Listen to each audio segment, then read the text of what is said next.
I understand. I need my kitchen. Hi and welcome. Right now we are live from Amarachi Restaurant on the Manhattan Bridge. And I just want to remind you that we are filming and streaming live in a restaurant, so you will hear our waitresses, you'll hear our lovely guests, you'll just hear people walking around the restaurant who have on a mask. Remember, if you're coming out to dinner, I would suggest that you make a reservation. Inside dining is reserved to 25% occupancy, and of course, outside dining is designated on a first come, first served basis unless you have a reservation. So, I'm super excited. I think Lady A is going to be bringing me a cocktail. I'm going to have some bub rub fries in a moment. Viva, are you bringing my drink, Viva, or you gone? Where? I'm sitting over here. Okay, thank you. Never mind, Lady A. So I'm just going to dart over to my co-host stand so that I can get my lovely beverage. And that's the thing about being live. Testing. And you want to do a last week's recap for us? I'm live, sorry. Okay, can you see my feet on air? So last week we had, who was on the show? Thank you, Bella, for my fries. You guys know I have to eat while I'm doing the show. I'm going to have fries with bub rub. Let's see what else. So last week we had Peter, of course, there was Bub, and we also had Olive in, and Olive was speaking to us about her cake line, which is Where Is My Cake? Which is really good. She provided a cake for us for the memorial celebrating Jonathan's birth and our appreciation for him. So I guess you guys are wondering what I'm doing, right? So here at Amarachi, we have some delicious steak fries prepared and normally seasoned with bub rub. So now I just put entirely too much bub rub on my fries. These are going to burn my throat, I'm pretty sure. Oh my goodness, I'm so excited. What should I do with all my bub rub sauce now? Live on Instagram too. Okay, welcome Instagram. Welcome to Journeys from Lagos to Brooklyn. I'm super excited to be here. You'll hear lots of people in the background. Because we're live at Amarachi Restaurant located at 189 Bridge Street. And right now I was trying to sprinkle a little bit of bub rub sauce on my fries. And I forgot that I had taken the top off, so I literally poured it over the entire thing. So I don't know how that's going to work, although I have some water. So, Miss Donnatella, how are you today? I'm great. For some reason, I don't hear you in the speakers again. Yeah, I lowered my volume. We're a little, the audio sounds real good, so I brought it down a little bit. Can you hear me fine, though? I hear you perfectly. Wonderful. Not as loud as I hear some of our lovely guests. Yeah, that would be nice.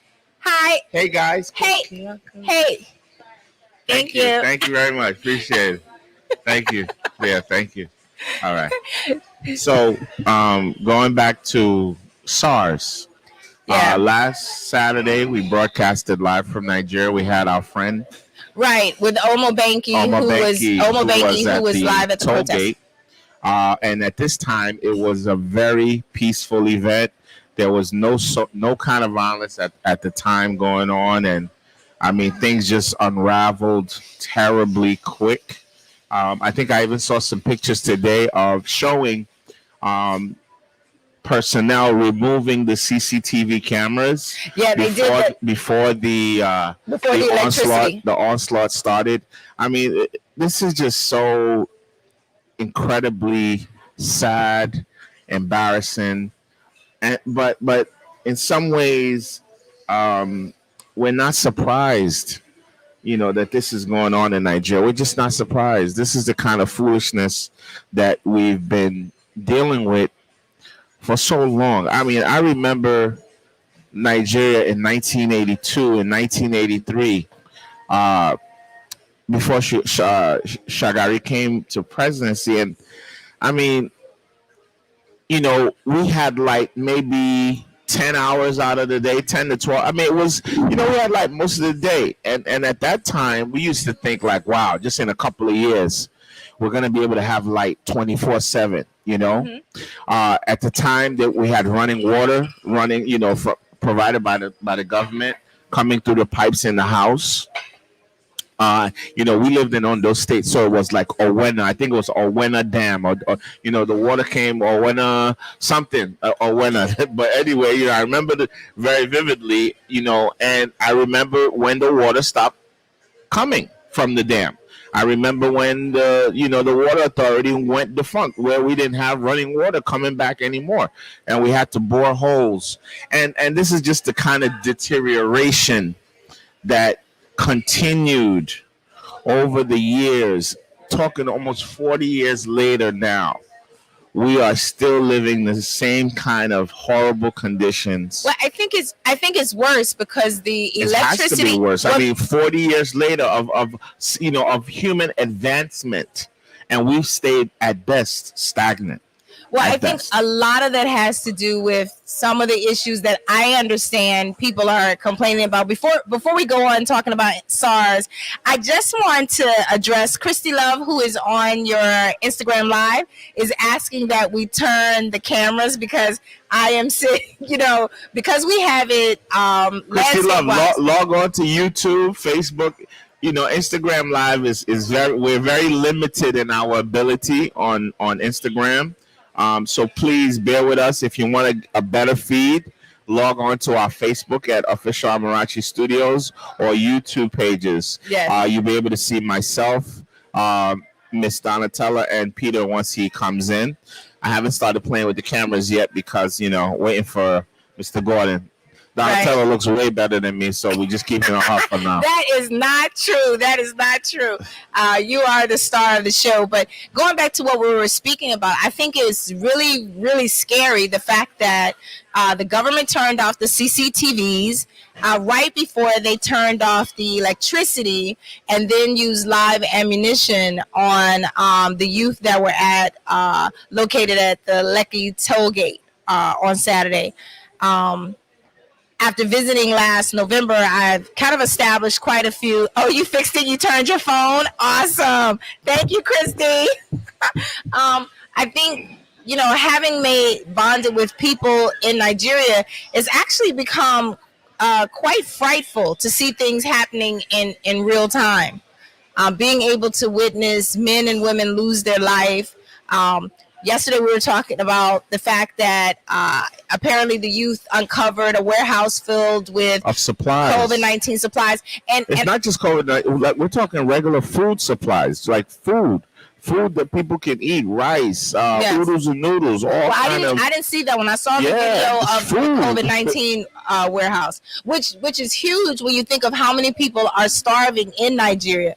My concern when I was speaking to an individual who sent me the video is, if you all are going into these warehouses and you're taking the supplies, I hope that you're diligently making sure that you share them out. No, I mean, you can see that everyone is taking stuff and they're taking it home. Usually you're not going to really find people like robbing people as they're taking from the supply warehouse. Usually everyone is, they're all under the same kind of objective. Like, look, this is a rich man that didn't need to have all this stuff stockpiled, and here we all need it. So people were just taking what they want and taking it to their homes. Well, and they actually started. I don't want to say the youth, because what I'm seeing it being called are hoodlums. So there are people who are actually looting now, breaking into the local stores in Lekki, stealing merchandise. I watched a video of a woman who must be adjacent to the shopping center, literally crying as she watched them loot her store. Yeah. See, things are spiraling out of control rapidly. And, what is the government going to do about this? What are they going to do? Well, I heard the president spoke live today at 7 p.m. our time. And really? All of the feedback that I'm hearing from people, he didn't really say much. I don't think he's ever really said much. I mean, He's just a very laid back, quiet guy, and it almost feels like he doesn't really care. Well, you have to. I think one of the things that I was concerned about is whether or not the rich or the wealthy are really being impacted at this point. Excuse me, whose phone is that? Bella's. Bella, can you go outside with that, please? Can you take that outside? Your phone? Again, we are streaming live in Amarachi Restaurant. So live that I'm going to stand up from my seat, move over to another one, just so I can grab my cocktail that has been. Don't worry, we're following you. We're following. Look, the camera's following you. Don't follow me. I may trip and fall. And we do not want to capture that. Yeah. There you go. There you go. You are right back. Everyone's watching. And just want to say a shout out to my homegirl, Christy Love, out there in Chicago. My first publicist, first lady. They try to get me and my brand and my company out there to the world. And, she's going to do much, much more greater and bigger things for us coming up in the future. We just getting things started and warmed up for her out here in New York. That's excellent. We're still waiting for Peter. We don't want to deep dive too much until he gets here. Yeah, he just announced that he's looking for. No, he's parking, so he's right around the corner. Excellent. I need some ketchup. We'll ask one of the girls to get you some ketchup. Devin, can we get some ketchup, please? In other news, we have a big presidential debate tonight. We have a big presidential debate tonight. We have Mr. Biden going against Mr. Trump. And what's fascinating, what I like, is that they're going to be able to mute the mics. So when one guy is talking, he is pissed. So that's going to be just amazing to just see him talk. And you won't be able to hear him. He's such a bonehead. He's still gonna find a way to embarrass himself out there. And then, of course, for us sports junkies, we have the New York Football Giants. Is that tonight? That's tonight, playing the Philadelphia Eagles. Wait, is that the same time as the debate? The Giants are gonna beat the Eagles tonight. Giants have lost the last 7 games against the Eagles and last 6. In Philadelphia. So I think tonight, look for things to turn around for the Giants. Obviously, because half of the Eagles team are injured, but we'll take it.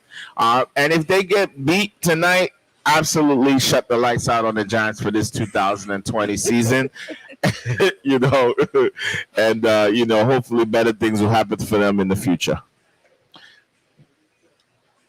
Donnatella, what you up to? Trying to figure out why I didn't order a meat to go along with my bub rub fries. I'm such a greedy person. And actually, I don't think it's greedy. Hey, Chef Johnny, how are you? I can't help but welcome people when they walk into Amarachi. I'm actually going to the Facebook page because we usually have people that are commenting, and I don't know where to look for them, to be honest. Don't even worry about it, baby. If you're going to do that, you're going to be very slow and distracted and boring. So just do what you do. Stop looking for the comments. Okay. We'll respond to everybody later. We can't chew gum and talk at the same time, my dear. I absolutely can. No, we can't. I can. Because while you're looking, it's very boring. We want to hear you talk. Well, I can't talk now. I got a French fry. Okay, so I'll keep it moving. Our election is coming up. I guess we have 11 days to the election. I hope you've already cast your vote, or are in the process of doing so, or waiting till actual November 3rd to do so. And if you are voting, we hope you're voting Democratic. We do not want you voting Republican. We do not want any more of this administration, this embarrassment, this Rudy. Did you see the latest with Rudy Giuliani, by the way? No, I did not. What happened? So Borat, my favorite comedian in the world, is coming out with his second movie. Mm-hmm. And in one of the scenes, he has this actress from Eastern Europe that looks very, very, very young. She's 24. But she looks very young. So in this clip, she's supposed to be about 15 years old. Oh, no. So she interviews She's interviewing Rudy Giuliani about President Trump's response to COVID. So after she's making nice with him, right? Right. So after the interview, to get his defenses down. Exactly. So after the interview, somehow they end up in the bedroom. Yes, and get to the bedroom, and the picture you see, they haven't released. The movie comes out tomorrow. Mm-hmm. My birthday, by the way. Yes, I mentioned that. And I can't wait to watch it when I get home tomorrow night. So when they get into the bedroom, you just see a picture of Rudy Giuliani with his hands in his pants as he's talking to this supposed 15-year-old girl, and then Borat comes running into the room screaming, no, she's too old. Like, basically, oh no, he's like, no, she's too old, she's only 15. And he's like, take me instead. So he comes in like in a thong. Oh God. So of course Rudy is jarred, he's embarrassed, and he calls the cops. But to say the least. Exactly. But it's another embarrassing scene, another embarrassment for the whole Trump team, to have this grown ass man, remember New York's mayor, phony baloney mayor, 9/11, I think they need to go back and really take a look at what happened during 9/11, because this guy is such a unscrupulous. I mean, and we knew that because he was like dick cheating on wives and divorcing, and his kids don't like him, but everyone just glossed over it because he was presiding over the city during 9/11. But this guy is and he got rid of all the homeless people. He's a big phony, and he's being exposed. This is true. Where is Peter? He's still parking. Oh, yeah. Parking. One of the things about coming to Amarachi, I will tell you, parking is a very, very precious commodity here. Make a reservation. Make sure you park properly. Do not parallel park or double park here. It is not good for your well-being for the evening. You will get towed. That's a new implementation, not really so much by us, but the owners of the building here. So those of you who love to come here and double park in front of the luxury apartment building, I'm putting you on warning. If you read the pavement, they've now spray painted the pavement to say you will be in a tow zone. So we don't want that. Woo, this bub rub really is spicy. Yeah, I made it with a little extra kick this week. I poured way too much on it. I opened it and poured it on there. Okay. No, so definitely we're excited to see. I'm excited to see Borat. I really miss the movies. I usually love going on the days off, taking the kids. We love going to those AMC dining theaters, eating their overpriced food. But they're talking about bankruptcy now. AMC. Yeah, of course. I mean, you know how much money they invested in those things. Yeah, I had a membership. Yeah, me too. and not to be able to go to the. Just a whole year, no revenue. You can't survive They couldn't even open up. You can't open. You couldn't do nothing. Know what's interesting? No revenue. Plus, I'm sure Menlo Park still wants its rent. Of course, they want their rent. Of course, and they borrow. Listen, you think that most of these companies borrow money? Listen. One thing I realized early in the game is that most of these companies you see out there borrow huge sums of money every year. They don't really care about a profit. They just worry about the ability to borrow, to borrow money, and pay salaries with it. Pay their CEOs, and if it goes bankrupt, it goes bankrupt. At least they got 10 years of being paid on someone's loan. AMC so all the renovations, changing those theaters over, putting those couches the old ones, yes, the reclining putting chairs. The couches, putting the recliners. You know what's they got that's all loan money. And you know what's so funny about speaking about AMC theater? For New York City, AMC dine-in theater was the original dine-in theater where you knew if your boo really liked you, they whisked you off to Jersey.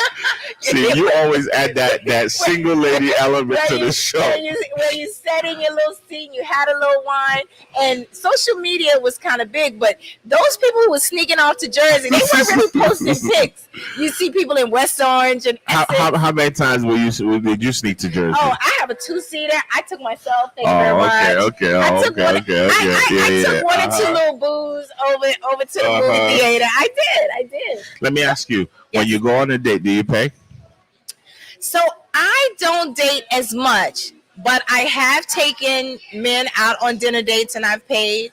I prefer not to be the paying person because if I gotta pay for you, I might as well just take myself out. That's how I see it. To be perfectly honest. What if a guy wants to know if you're the kind of woman that would pay? Then all he gotta do is ask me, and I'll say yes.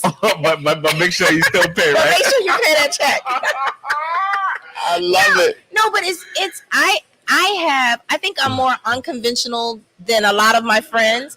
I have been the driver on dates, which I'm not looking to do anymore. There's no fun in that. Why not? Well, because if I'm driving, do you know how many times I've gone out somewhere like an hour and a half away, and while I'm driving back, dude is in the seat sleeping? No, and I purposely try to hit no, you know what I do? I purposely try to hit a pothole and then look like, oh, did you wake up? No. Peter has arrived, ladies and gentlemen. He has arrived. So yes, we were talking about your dating experience. I just find it very fascinating. Oh, you can't do that. We can't. No. Oh, Peter, you gotta fix your mic, please. Bring it closer. He said he can't see you. Yeah. I wanted to bring the temperature down this week. So I figured we don't make eye contact. Yeah, we don't make eye contact. We can keep it civil today. We keep it. I left the boxing gloves at home on purpose. No, it is. That's the problem when the producer is also your nemesis. No, you know what happened? Initially, I was going to sit in a matching seat to yourself, and then we decided. You don't like that seat? Well, we're actually streaming live on Instagram as well. Oh, very nice. But we're on Instagram, and we want to thank our viewers on Instagram for logging in. You all don't have the convenience of seeing all the fancy graphics and stuff that we do have on YouTube and Facebook. But you guys are still riding with us, and we appreciate it. You only have one perspective. You will not see me in this shot. But I know y'all really want to see me. So, you can log on to Instagram. Log on to Facebook, log on to YouTube. Look. If you want to catch my handsome self tonight, my little shadow beard. But otherwise, we thank you though for tuning in and enjoying our conversation. We hope we are entertaining y'all. Please feel free to leave a message. Do not call as my boy Aaron is calling right now.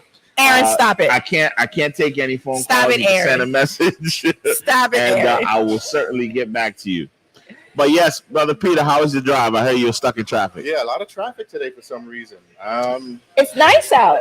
It's nice out, I guess. Yes, it's nice out. Rush hour. Things are kind of getting somewhat back to normal in New York. So you think so? I feel so. Yeah, just by the traffic. Well, we've had traffic for a while. Because I've been caught in it. Yeah, but no, I usually leave on time from Westchester, but it is what it is. I'm glad to be here. Mm-hmm. I must say, I do hate driving in New York. Period. I love it. Like, it doesn't matter what time of the day, it's a bitch. There's traffic. Yeah. If you're going down Park Avenue, you're going down Myrtle, you can't get nowhere because our people got construction going on 24/7. Yeah, you can't go up Flatbush Avenue because there's always construction going down that way. You can't go anywhere. You know what? The best place to drive right now is the city. There's nobody in the city. Well, you can just go 60, 70 miles down 2nd Avenue. Brooklyn is the city right now. So It is. Brooklyn's been the city really since 9/11. Yeah. Since they created these new areas, like we're in Vinegar Hill and you have Dumbo. You know why Brooklyn is the joint? Because you got black people with money creating and shaping the city in a way we want it to be. And all that flair and that style, everyone is attracted to it. Absolutely. But they don't ever want to give us credit for it. Yeah. But see, that's what you want. You want the people, the Denzins, to create that culture of the city that they reside. And I think for too long, it has been our leaders, our Bloombergs, our that have kind of dictated what that should be. And I kind of like it. The vibe is nice. Like, look, I just had this incredible whiskey from my buddy from high school. Man, hey Brianna, they're outside. Brianna, can you get the bottle of that vanilla from Jason? I want to show it. It is amazing. I just like had another sip of it, and it's like candy. It's a vanilla ginger flavored whiskey. I'll try one later, but it doesn't and they like also have a chocolate coffee. You heard this one? What you said? He said, "I'll try one later." It doesn't sound like my cup of tea. No, it sounds like. Listen, you drink Grand Marnier, so if you drink Grand Marnier, this is right up your alley. Okay, right up your alley. All right. I try not to stay away from this. I mean, stay drinking sweet stuff, but life's short. What can I say? And it's getting shorter. It's getting shorter. Yeah. Oh, that's a nice bottle. Yeah. So if you can see it, let me see if I can flip your camera on you. Put it. It's right in the light. It's called Den of Thieves. Den of Thieves. I like that. Now I like the way we're showing it, Bob. I know it's black owned. Yeah. Yes, it is black. I went to high school. This is my high school buddy. Yeah, he was here. We tried to get him to come on the camera, and he said he's incognito. Yeah, he came to. Negro is what he said.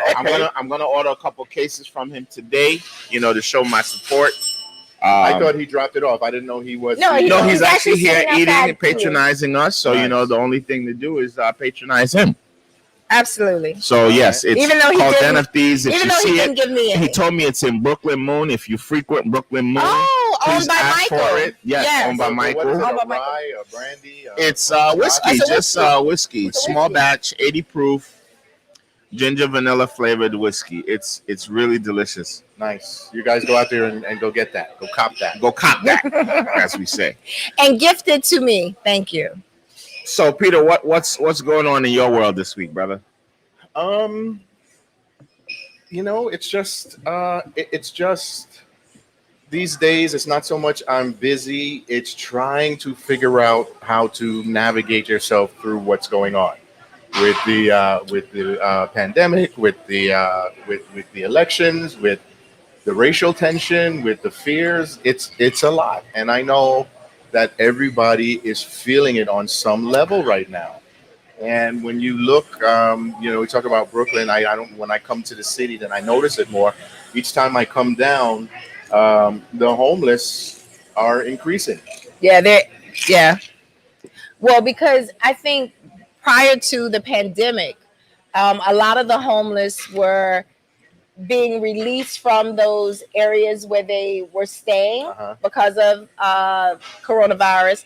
And then there were a lot of our homeless that were sent to other states that supposedly had better climates in order for them to survive. So they shipped them out on a humanitarian type They did. That's been years ago. But what was interesting, at one point, the mayor or the governor of Las Vegas was like, we need to send your homeless back. This is unfair. Because what happened is when they sent a lot of the homeless to Las Vegas, those that were on medication, when they didn't take their meds or they had a crisis, they didn't have the support structure that they would have if they were still in New York City where they felt comfortable. So a lot of them were then starting to be depressed and things of that nature. So they shipped them back. Right, because we were essentially shipping our psychological problems, our manics, our absolutely, which is not fair. No, if we can't make do what we have to do to house them in a humane way, then we shouldn't send them out.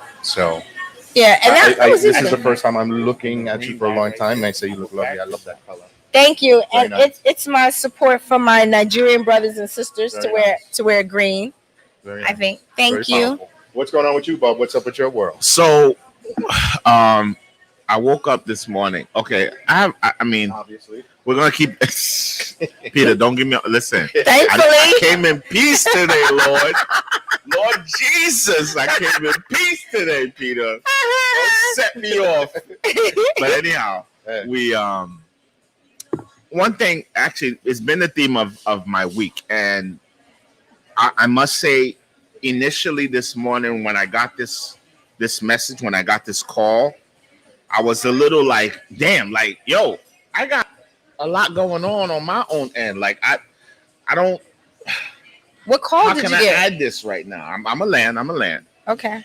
And the theme of my week has really been people have been seeking me out to help them for different things. And, naturally, I have my people in Nigeria that, always need help. And I'm always, whatever I can send down, I send. But I'm noticing the more I post about my spiritual views and they're coming to me too. People are coming looking for answers, and I welcome it. I love it because that is what I've been saying, that listen, let's tap into a system that responds to our needs. Let's tap into a system that you're not just it's one-way conversation. Let's tap into a system that speaks back to you. Mm-hmm. And so I'm honored that people can understand that's what I'm saying. So when they have problems, they're looking at me to see how they can figure out how to solve them. But it only works if it's being reciprocated, and not necessarily by the people that you're giving to. Everybody has to be involved and fill and replenish each other. Of course. But that's not what I was saying. But this one, this is like specific needs. So, specific prayers, like specific things, tasks that they need done. And I've always maintained that, through our spiritual system, which is how the Haitians gained independence. Absolutely. Went through our spiritual system to tap into that higher power, to tap into that higher energy, to overcome a lot of these difficulties we face as humans. So I'm always here to help. If anyone is having difficulty and they don't have, it's hard for them to find answers to questions they may have, I'm not a priest, I'm not a bishop, but I know people, so you definitely do. I can point you in the direction for people that can help you. And so leading to today, a good friend of mine, a person we know, I'm not gonna go fully in yet on the identity until we get some traction with this, but we're gonna bring awareness to this cause because it's very important. Basically, they are naturalists. What I call naturalists is someone that believes in the natural order of things. They like herbs. They don't want vaccines. They don't want modern medicine interfering too much with their bodily systems, and so they had a child, and this child was anemic. So the hospital felt that they needed to give the child a blood transfusion. Yep. I've seen that a lot in the news. And such. And so the family really wanted more information before they go through this procedure.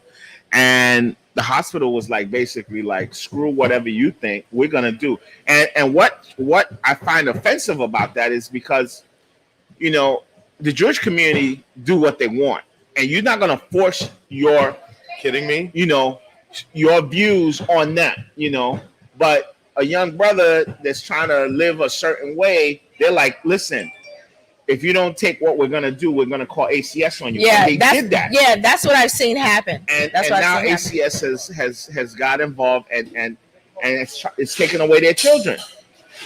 Bro, I'm serious. I'm serious. There've been a lot of the kid. Took away their child. There've been a lot of cases, and they don't just stop there. They go for the whole family. They go for other. They want to see now all the kids. Yeah. So now we're on a case, trying to help this family get their kids back. Yeah, there was simply because they are refusing medical intervention, Western medicine. Yeah. Okay. Or not even, and it wasn't even so much refusing, asking for more information because they weren't comfortable about a blood transfusion into a, you know how these brothers. No, that's not my. You bringing someone's blood in. Do we have to do this? This is just a question, and not having the patience to understand. That I would assume is a part of patients' rights, right? Exactly. To seek another, a second opinion. Exactly. Pretty much. Exactly. So when does that become something that's chargeable? Well, I've seen also in cases when it's also not people of color, if the level of medical attention they're refusing is life threatening to the minor, Yeah. then I've seen in the news where the state can step in and That's exactly what intervene. we're talking about. Yeah. But what we're saying is that there has to be. They're saying It has to be done because if it's not done, it's detrimental. Yeah, to that the life child of the child could Yes. die, and the child is a minor. But what I'm saying is when the state feels that they can do what they want, they do what they want. Mhm. And there's a problem with that. And like I said, you have to bring these people in, sit them down, explain in layman's. You don't force them. You don't say, listen, if you don't do it, we're just gonna. That's not the initial approach one should have when talking about these issues. You know what I'm saying? So that's where we're at now. So I'm helping this family. Is it a decent facility, or is it kind of in the It's a hood? private institution. Yeah, all the Private hospitals are like that. hospital, private Jewish hospital at that. Okay. You would think they Okay. understood about All the people's hospitals are religious like that. beliefs, That says a lot. you know. Yeah. So, we're gonna we're on the case, man. We're on the case. All So, right. it like I said, it's not, sometimes you're just chosen to help. People seek you out to help, and you have to be thankful that you're in a position, Yeah. to be able to help. Wow, so and we on inspire. it. So That's that's crazy. what we Well, listen, but keep me posted. I know some people, absolutely. No, like, I put it on my page this morning, and I haven't got back to everyone because, within the first two calls I had, we had some pretty powerful people on the job. So that's why I haven't really talked to anybody yet, but definitely That's insane. um, That's insane. we'll see how this goes. But the community gotta, and this is what I'm talking about, building a community so they can't just treat us without respect. You know what I'm saying? Any way they want You got to to. go through the process. You got to educate. Don't just handle us like that. And that's really what we're saying. But, listen. What is it? Child Protect CPS Mm-hmm. is huge business. Huge business. Yeah. They have subcontractors. They have vendors that they employ. It's huge business. Listen, and I always get back to this, but when they couldn't put us on the auction block anymore, and when they couldn't sell our children from us to teach us a lesson, that was not the end of the state and the government taking our children. And that is the point the family is making. So just like how slavery was transitioned from chattel to penal, that was transitioned too. And it's now humanitarian. Oh, we're going to look after your kids if you're not capable. And the hospital can call when a person is trying to be healthy, trying to live a righteous life, which, like you said, you think they would understand. But you have to understand, once a parent shows that in them, it means that the traps that are set on every level are going to be avoided somehow, right? So you're going to avoid the vaccines as a child. You're probably going to homeschool your children, so you're going to avoid the traps in the public school system. And as you matriculate, there's traps along the way, like we talked that's about. why they want to immediately investigate and go into. Of course, we want to see your whole. We want to see a whole portfolio. That's what any responsible parent would do.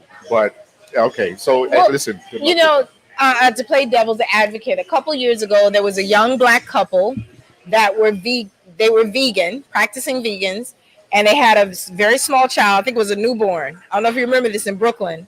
They took the baby home. The baby died from malnutrition. Oh. And it turned out that the parents were only feeding the child something like granulated milk or whatever from almonds. They were serving the baby a vegan milk. That wasn't good enough? I have no idea, but if you're vegan, you think that would be. Come on, yeah. I mean, that's. I don't remember. I don't remember exactly what happened, but I know that they were from vegans. Your natural mother. This is the maybe way she wasn't. nature. Maybe she wasn't producing milk. I have no idea, but the baby was on a vegan diet, and the baby died. Yeah, but I mean, and like I said, all we want is justice. You absolutely have to, and so that's, like you said, not playing devil's advocate. There are parents out there that are irresponsible, but like I said, with us, just have respect. And too many times, the powers that be just kind of roll us over. They just roll over us. Yeah, you know, because they think ignorance because they is just bliss. exactly just and we can't accept that. Because And the because in community other has groups- to rally around, absolutely. you know, people to We've- show that listen, we have a voice. We've seen the power of the numbers, right? Lately, we've been, but when it comes to our community, when it comes to other communities, and a call is made, there's investigation, there's this, Absolutely. there's no. When it comes to us, they come right to take that kid. That's it. Or just based on a call. On a call. And guess what? We don't have the money for a lawyer. No. We don't back it No. up. We don't follow up. No. We don't fight it. No, So nor do a it's lot of easy. us, but nor do a lot of us know our basic rights Right. with Right. advocacy when Right. you So can't now afford. we don't have the resources, and we don't even have the knowledge to kind of know that we can use the free resources provided by the Right. state. So now, not to bang on you today, but what I would say is, so one of the persons we called was one of our elected officials, and this is why I say it's important, even if you don't on the national level, but at least on a local level, to have that elected official. I agree to with that. call and say, "Yo, I agree. this is going down. Yeah. We can't tolerate it. We need you to look into it." If we don't have that person there, there's no call to make, and that's the reality of it. There's no call to make. If that person don't look like me and you, they'll tell you it's already in the courts. There's nothing they can do. I had a situation last year sometime where I was caught. I was just caught in limbo, like almost caught in the electronic bureaucracy of New York State, and I tried everything. We're not used to growing up in Brooklyn. You're not used to being able to go to your elected official. Yes. For things like that, right? Yep. Mm-hmm. But I sat there and I tried this and I tried that. And I'm going by that. They're ping-ponging me back and forth between the agencies, and I'm getting nowhere. And they're like, and everybody's like, Mr. Gordon, we don't know what to tell you. Mm-hmm. So somebody says to me, well, go check your senator. Listen, I went there, and this woman, this white woman, very lovely, because she wants that vote. And in 5 days, she called me to the office, and everything was taken care of. So that's why you say the importance of having these officials. Now she knows the importance in that neighborhood, in that zip code, of doing this for me, And and how that's going to benefit her. And so you're right, and I agree with voting on the on a local level. On And a like I local said, level. no matter what your politics is, Yeah. the election's coming up this Thursday. Vote for people that are going to represent your interests, because, like I said, in times of need, when we feel that we're not getting a raw deal, we're getting a fair shake, they're the first people we call. That's the first thing I thought. I thought of my senators. I thought of my local officials. Who can I call? Who can I talk to? Right. And at least guide me and give me some advice that makes some kind of sense.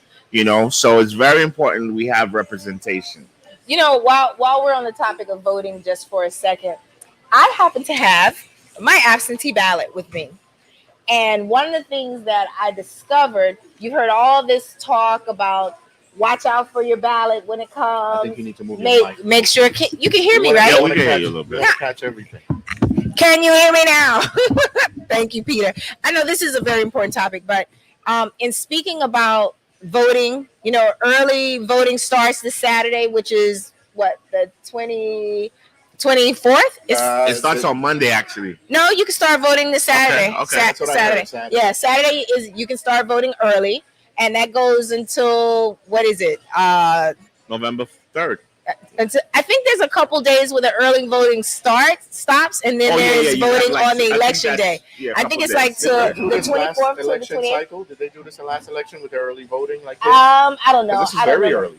I don't remember. But 34 million people have already voted. Right. It's So the largest let ever in me history. just address what I was saying about the absentee I'm sorry. ballots, especially so I'm registered in New York State, Kings County, and I received my absentee ballot, and my absentee ballot says at the top, absentee military ballot. And so I've never been in the military, and it has nothing to do with whether or not one of my parents has. So I called Vote NYC today because we've heard people talking about how some of the ballots have misprint on it or some type of typo, and they're saying that if you vote on it, your vote won't count. And I wanted to make sure that if I use this absentee ballot, that it will work. Because I particularly do not want to go into the polling station on November 3rd. Not that I feel there's any lack of safety. I just, because of the pandemic, don't want to be around all of you. Sorry. So, what I did when I called NYC Vote is they explained that when printing the absentee ballots this year, there was a typo on the printer. And all of the absentee ballots went out with the military type on it. So if you go to the website, Vote NYC, and you look under absentee ballot, it will show a picture that says it's okay to use the military absentee voting ballot if you're not in the military and your vote will still count. And I called them like 4 times today to make sure that was correct and have them take me to the website, the place on the website where I can see it, so that I wouldn't give out any misinformation. So if you're doing absentee voting like myself, when you get it, and you need to send it back in as soon as possible. Because the other thing is, if a lot of us are doing absentee ballots, right? On November 3rd, they won't be able to really say definitively who won if all the absentee ballots are still out. So that's why they're saying, get your absentee ballot, send it in as soon as possible, and so Biden can be the president. Thank you. And that's about all I wanted to talk about. So this is my ballot. I marked off my address, so don't try to zoom in. You won't be able to see it. I know, that's fine. But I'm excited. My parents have already voted. One set of my parents. I'm blessed that both of my parents remarried. So I have a mom and a stepfather, a dad and a stepmother. And my mother and stepfather voted earlier this week. And I was very excited. My mother was very specific in saying, do not show my video on TV. You know, we have a family group chat. They had on their PPE, they had on their glasses, they had on their gloves. They went in, they voted, and they showed me their ballot before they dropped it in the box.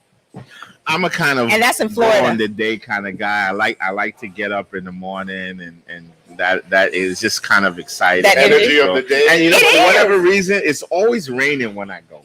It's really, every time I just remember a cloudy, rainy day is always no. But I like that energy on the day of, and just the excitement. You don't have any concerns about these people that the orange-haired guy has asked to go in and be poll watchers? Deal with all kinds of people every day here. I know. Every day when I go out shopping, I'm always so that I just put my mask over my nose and go about my business, and so far it's worked out. And that's great. That's great. You're quiet. I'm just chilling. Nah, don't be quiet. Peter's not voting this year.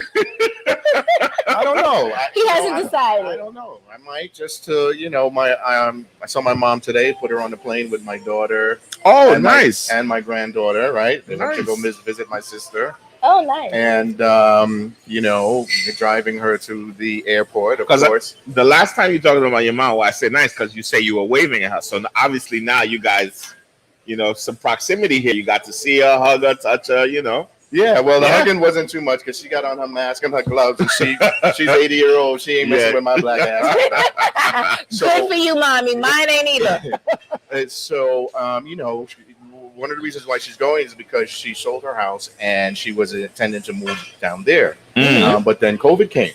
Where's down there? Atlanta? In Florida. Right? Florida. Oh, that's thank God. Thank God she sold her house right before the pandemic. So it didn't impact the sales or anything. That's excellent. So anyway, one of the reasons why she's going down because she thought she was going to go down there, she switched her registration immediately because she figured she's going to be down there.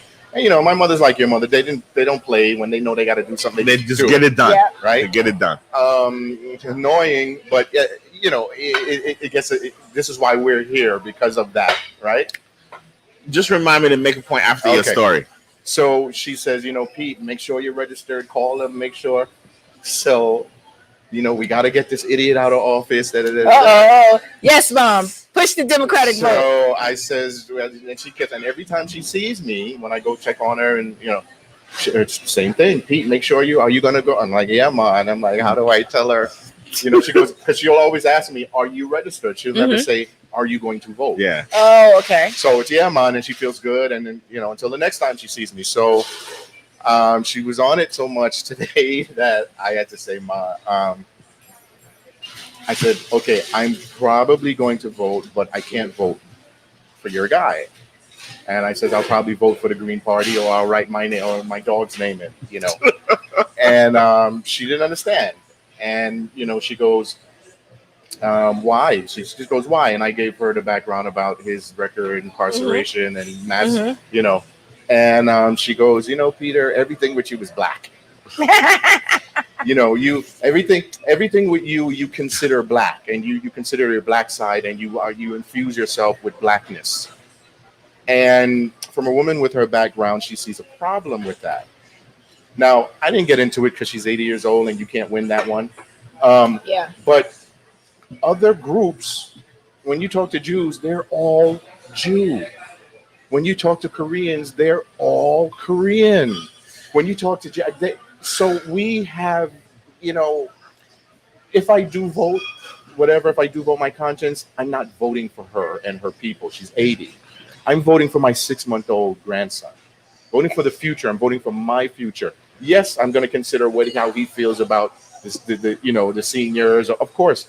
But I think that old way of thinking of, oh, you're so much into your black. I think that we as black people have to consider black. Well, I a couple points I wanted to make real quick about that is that it's sad, right, to think, like you just said, how our moms operate. How meaning our moms got stuff done. How much faith do we have in our women of today to be the kind of women our mothers were, that held it down, that took care of their affairs, that took care of their business, that were responsible human beings? I'm afraid that that's going to be a thing of the past. Yeah. There are many people that are never going to grow up in this generation and the generation that's coming behind it. Right. That it's not an automatic thing to know, your mom took care of it.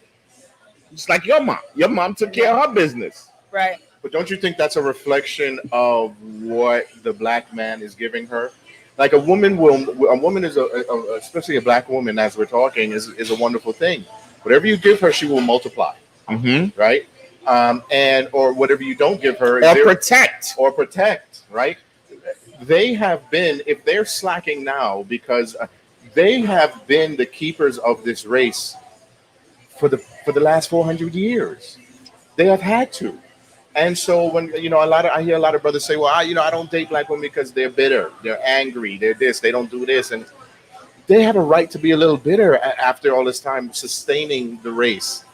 And that's the way I feel about it. And so I think men are dropping the ball. Okay, so and to further your point, because they've sustained it so long, are they getting tired of carrying it?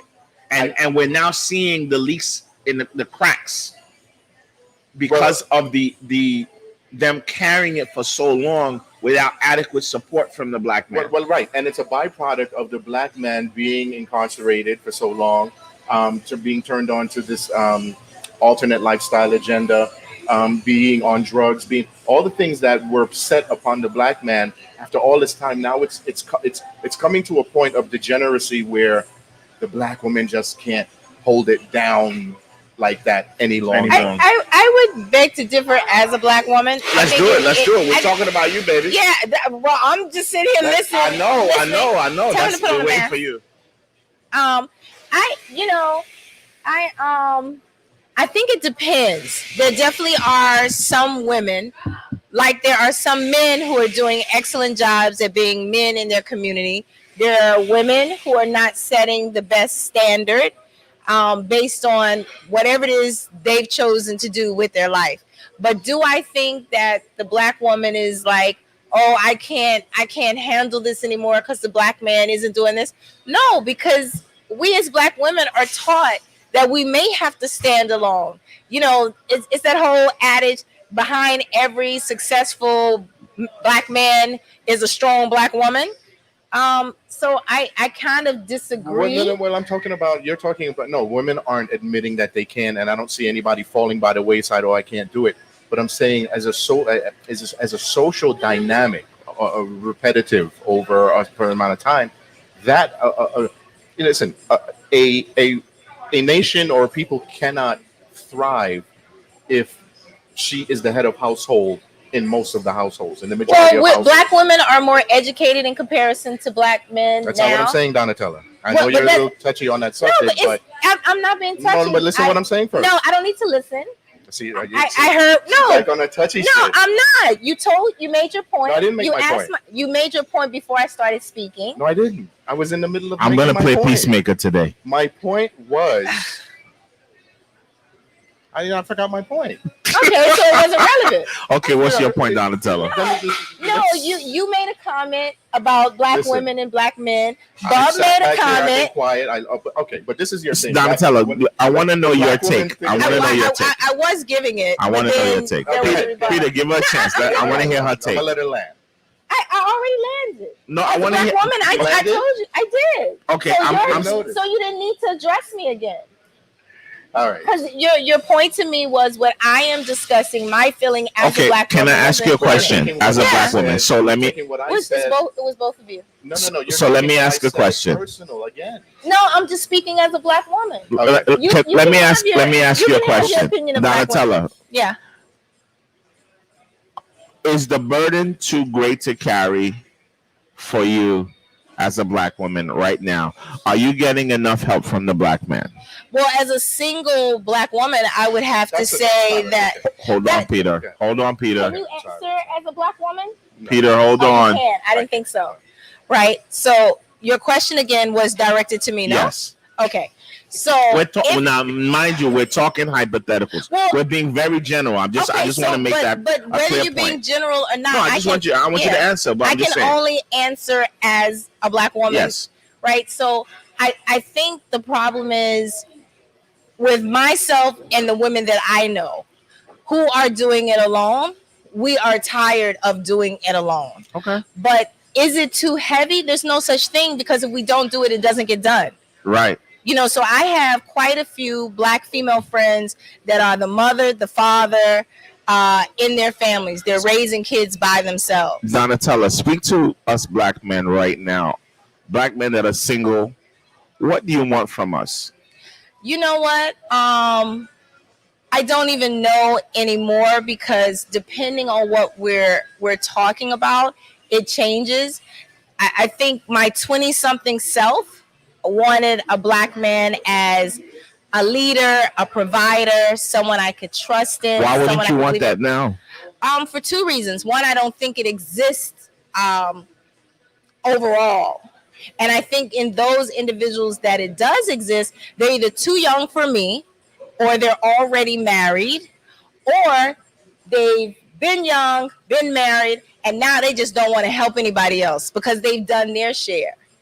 And so I have these conversations daily with my female friends. Well, we haven't really delved into this on the journeys from Lagos to Brooklyn. So don't feel exhausted. No, I'm not. But we're deep diving today. We're going off the ground. No, but I'm just explaining to you. It's not a new topic for me. I'm in two different chat groups. One chat group that I'm in, it consists of about 8 professional women. A couple are married, some are single. All have kids with the exception of one other, like myself. And the daily conversation is, with some of us, how difficult it is to do things without a black man, and whether or not we should stop looking for black men and date outside of our race. Okay, so Peter, can I ask you a few questions? Sure. Are you single, married, divorced? What's your classification? Okay. So as a single black man, are you interested in I guess marrying or being in a long-term relationship or meaningful relationship with a black woman? And if so, what are you looking for in that black woman? Yeah, I mean, of course. um, I'm down for that, and it would, you know, I, I I think it would be helpful in my life, and I think that right now, given the time that we're in, man, like you need partnerships. You need that. You need that right now. And I would look for a woman that is, your things, your standards change over time, and I would look for a woman that's business minded. I would look for a woman that is into her culture, her blackness, her black pride, black power. I would look for someone that's spiritual.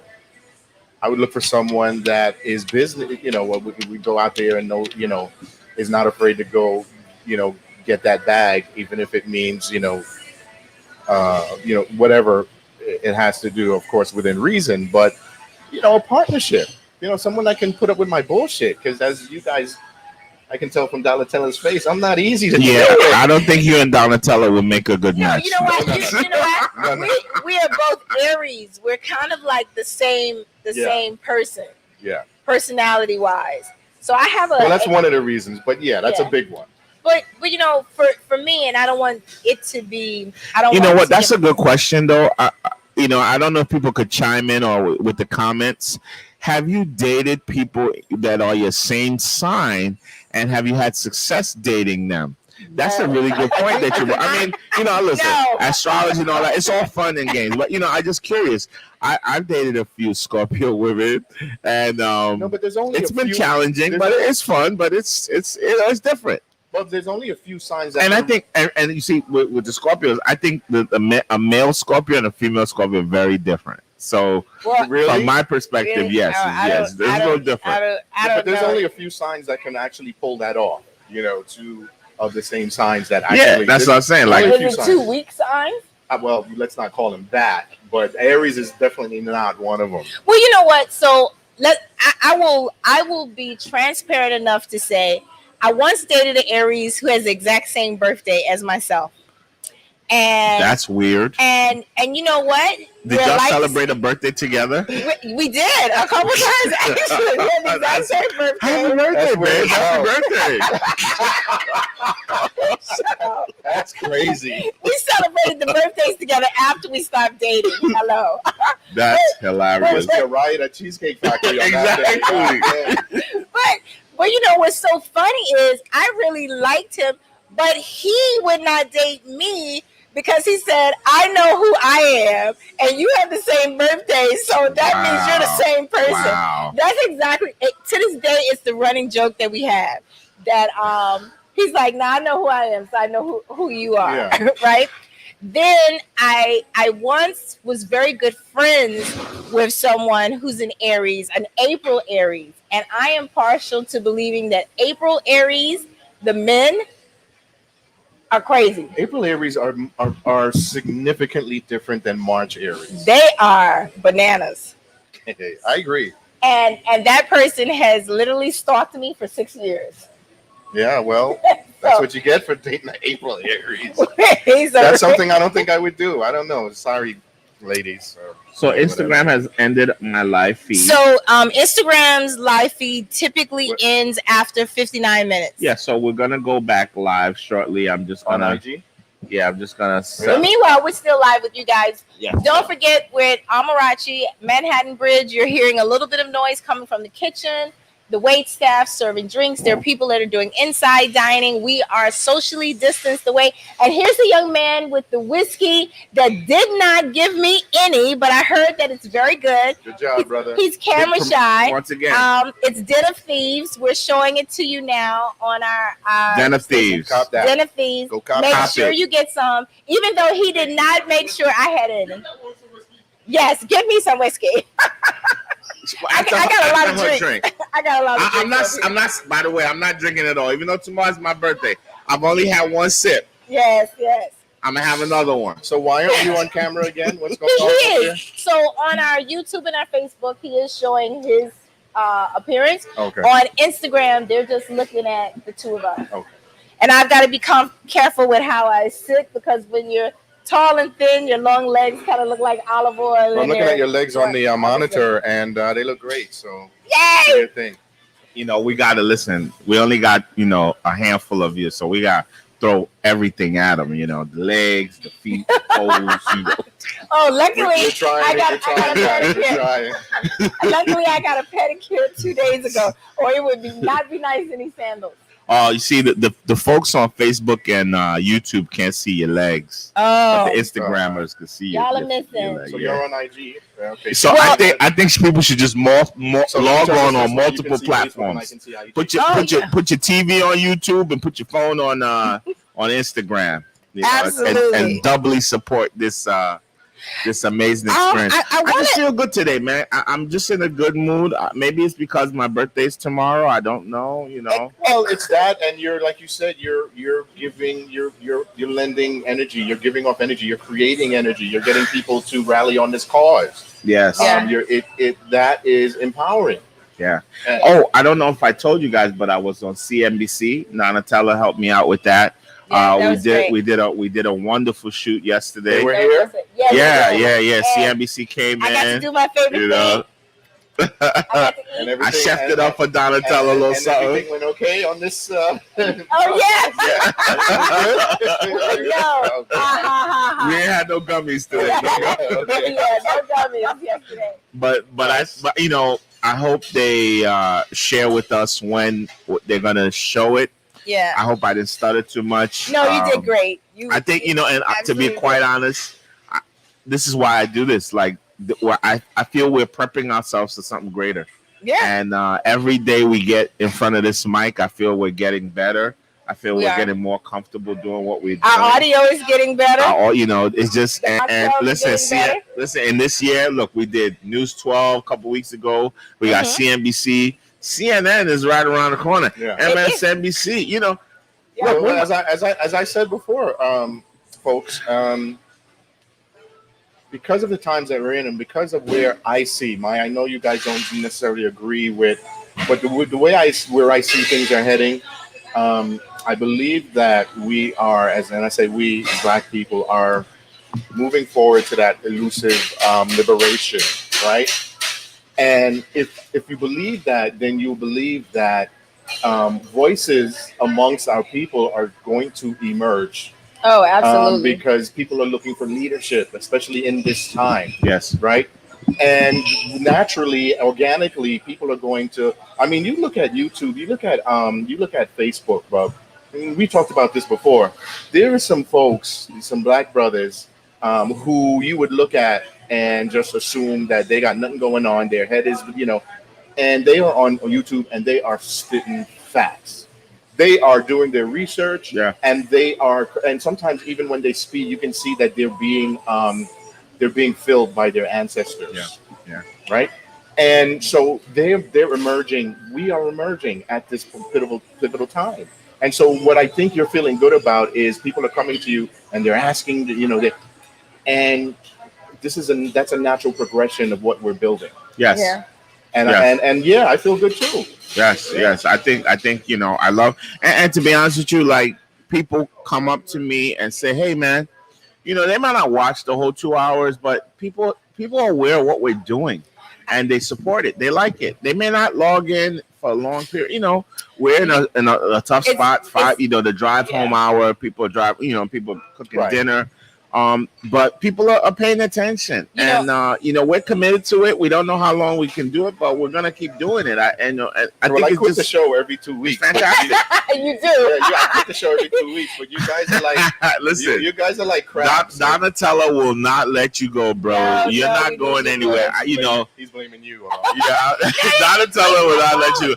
Listen. I'm a Scorpio. I'm gonna get mad at you, Peter. I'm not gonna lie. I'm gonna get mad, but I love you. And if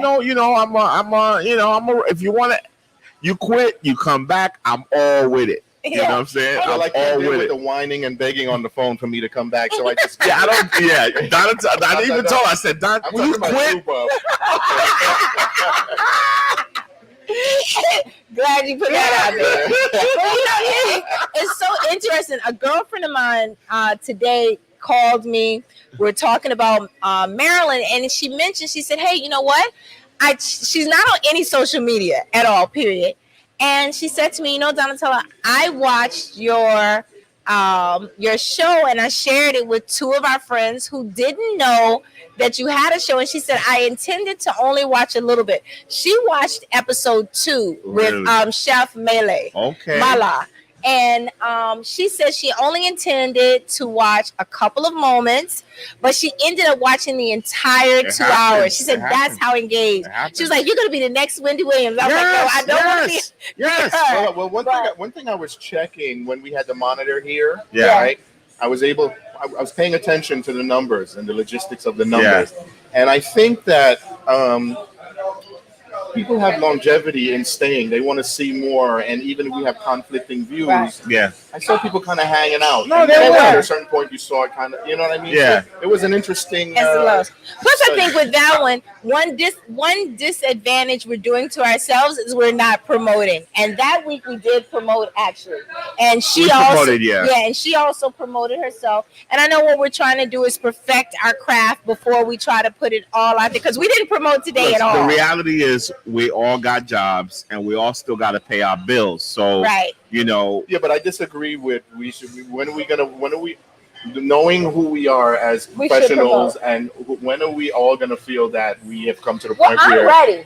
I think we're ready. We've got ready to promote. I tried it. It's hard. Listen, I did your job today. I did the damn write-up. That's your job. Listen, this is true. So don't talk to me about I'm ready. Don't talk about I'm ready, and then you still not ready. Okay. Well, I thought we were doing a write-up this week. I asked. Why not? So, Bub, you don't think folks will appreciate the nuance of the flaws and the this and the? I don't listen. I'm not trying to live that. Listen, I'm about Black excellence. You know, there's nothing wrong with stumbling, but I don't stay there. Like we're not gonna accept. No, today we're not gonna stay there. We're always every week. We're gonna improve, and that's really the story of Amarachi. When Amarachi opened, we had a dirt floor. There wasn't even cement. The back room on Franklin Avenue was a dirt floor. People came to party, and their feet. Clothes was that to make it feel like home or homey or what? Basically that was a little lecky. And even when we first cemented, first couple times it was still, potholes in the floor. But one thing people caught on was that we were always reinvesting and upgrading. And you were there. You were placing. And we were all. I make $1, I'm putting 50 cents. Putting 99 cents back. And they can appreciate that, and they'll hang out with you because they know with that mentality. Exactly. At some point, they're gonna have this. So exactly. So here we are. So that's how I look at the show. That from where we started with, webcam. Yeah. So a second webcam. And no audio, and complete dark, and white background. To not knowing anything about this, to Mr. Nas coming in and helping us, to Johnny coming in and helping us, to Mike Hollywood coming in and helping us. Right. To where we are now. We're doing it ourselves now. And this helps the longevity of it. It does. I think it's a great investment, and I would have to say that one of the things that I'm looking forward to this winter, as I don't like to be the grim weeper, but I feel like we're going to be inside again at some point with the rate that numbers are escalating. A friend of mine sent me a snap today, and his country, and I'm trying to think of where it is again. They just went into lockdown today. So he had his last day in the gym yesterday. Wow. Oh my goodness. This is a crazy point. Soccer all the time. Irish people. I want to not the Netherlands. Ireland, yes. Yeah. So where Irish people are. I know. Okay. What's that country where Irish people are from? This is beautiful. I'm trying to think of every other place. What's that place where Irish are from? I could never remember because I know a whole lot of Nigerians that live in Ireland and they play soccer. And Augustine, what's up? He's got a clothing line. But today he was telling me they're back on lockdown. And so they're all going back inside. And if you watch the numbers, right now they have us taking a lot of tests and everybody get tested. I think they're just waiting until the election's over to let us know we're out of control and everybody has to be in for the winter. And I'm looking to be able to do this Because we're Listen, essential. I am not. Listen, this is my life. I am not looking forward to another lockdown. I'm not I'm either. not looking toward back to. I love people. I dead ass get depressed. You know, me and my wife were talking yesterday, and she was like, "Listen," we were talking yesterday, and she was like, "I was like, Max, this 7 day a week thing, like me getting up 7 days a week, 7 days. I'm like, it's tiring." She's like, "So why don't you just take some days and stay at home?" I said, "I can't do that. I can't be by myself. You would be more. You'd be. Oh, I would go crazy. I don't want to be by myself." Would you be on the cameras? No, I wouldn't. I don't know what I would do, but I'm like, I don't want to be. I don't want to be at home by myself. I can't do it. Maxine wouldn't want that. When she comes home with your, oh god. Oh, the energy that he would have running around I'd the be house. like a dog, you know, with the tail wagging. So, but listen, I play the market, as you guys know, and because I do, you get involved with, or you get knowledge of companies that are coming out, and so there are several companies that are trying to come up with technology or mechanisms that are trying to address the new post-COVID society reality, yeah, and to try and bring normalcy to this madness. Right. And so one of these companies, I forget the name, are perfecting temperature and climate controlled situations where so where you can have people dining outside in the winter and it feels like you're inside. Wait. Adjusting the temperature of our free space? They're coming up with, like how they have they have the burners and right, right. But they're coming up because now you're probably going to have people outside in weather that's colder than what those are built for. Yeah. And so they're coming with new technology to address that. So I still think that you're going to have because people are losing money. And so if you can't have people inside and outside all throughout, you took a huge L. And I'll tell you this, as a guy that's going to vote Democrat, these are the things that scare me about the Democratic Party. They will send us back indoors. Yeah. If Biden wins, okay, because you understand in a big way. You understand that. You understand that, right? That's what I said. Look, I get it. You have to tell me. I know what we're dealing with. Because what Biden is a guy that's gonna do whatever the populist, safest, non-confrontational thing to do. That's what he's gonna do. Mm-hmm. And if all of Europe starts closing up and doing that, he's gonna make a compelling case to shut it all down. And he's a real ally to Bill Gates. You understand that? Yes. So that I'm not crazy about, but I'm still not gonna vote for Trump because Trump's just crazy. The man. I have never seen anybody this crazy. He is insane.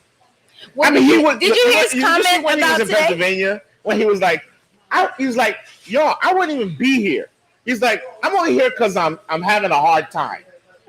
He's like, if COVID didn't happen, he's like, before COVID, I was cruising, I was up in the polls. Yeah. He was like, but now I'm lagging. That's why I'm here.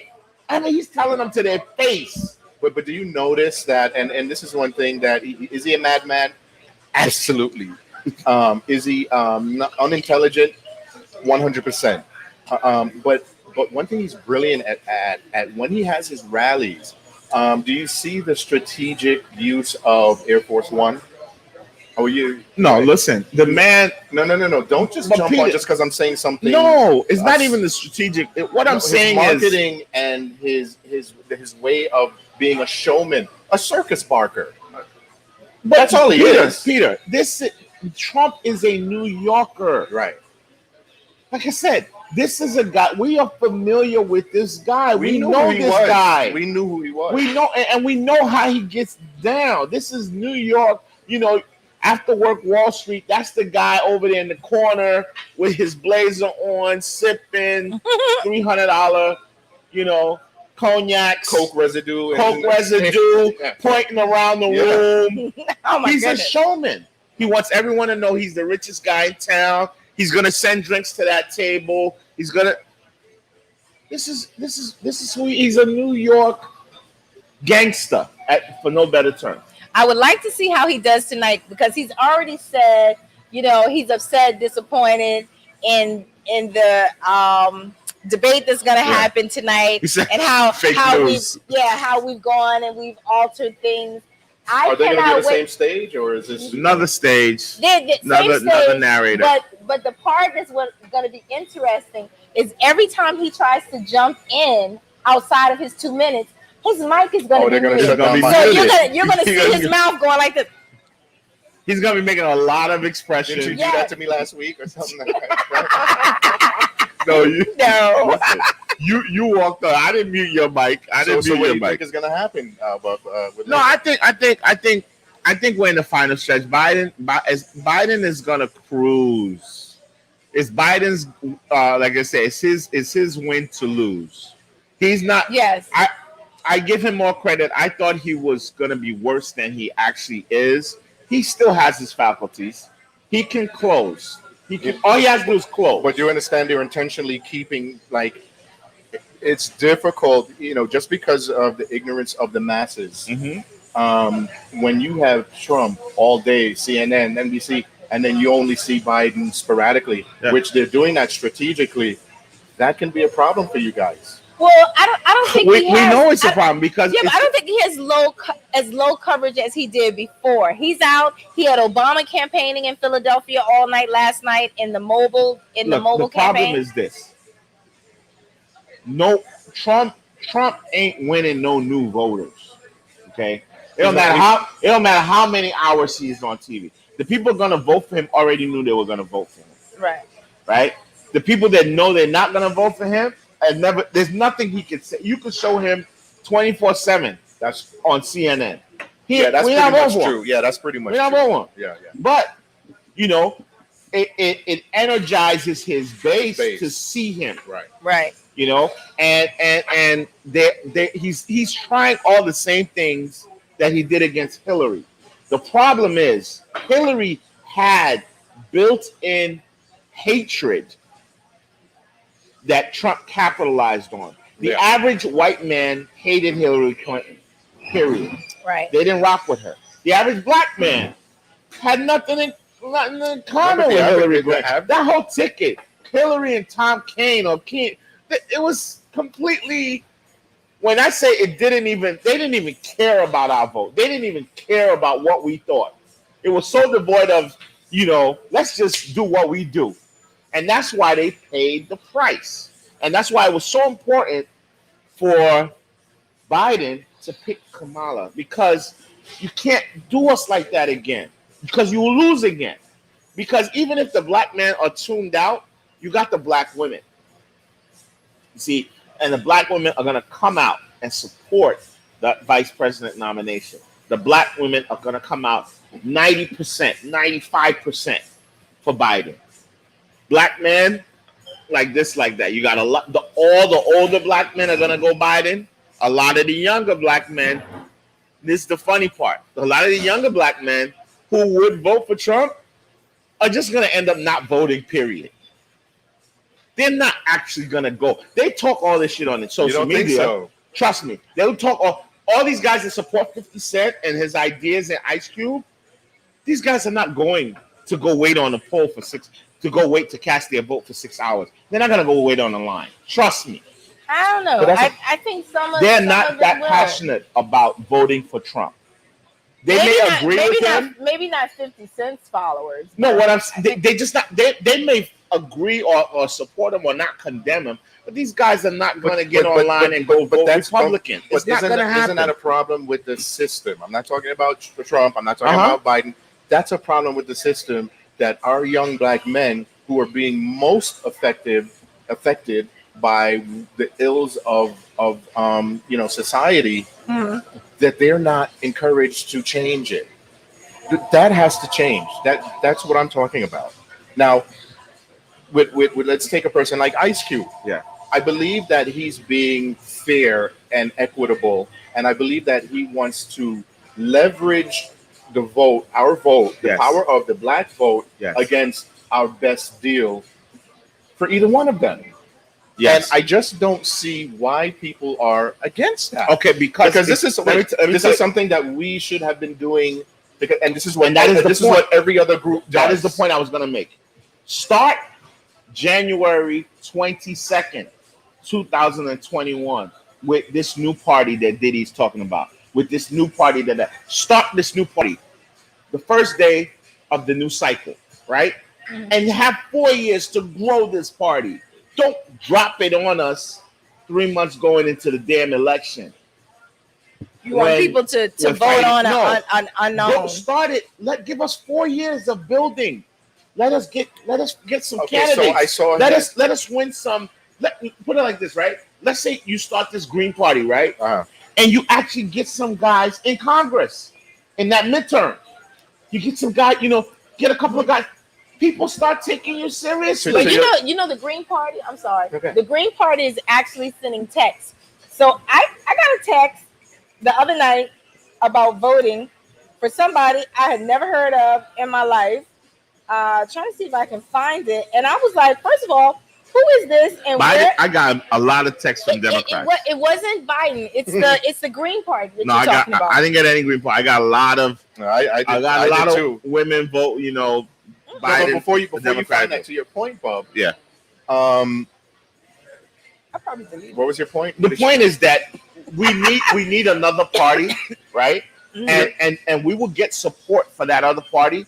But don't come on the fourth year. Start year one and grow it. To your point, I saw the interview with Diddy and Charlemagne the God. Okay. Did you see it? No. And it seems like he handpicked Charlemagne to get put out the understanding and the concept of his new Black Party, right? I found him to be fellow Bison. Was there when Charlemagne I was there? No, Diddy. Yeah, right? Diddy. Yeah, was there when I was there, right? Love him, love what he's done. Loved when he ran that marathon, trained for a year and ran that. Loved that because that showed a lot of, metal.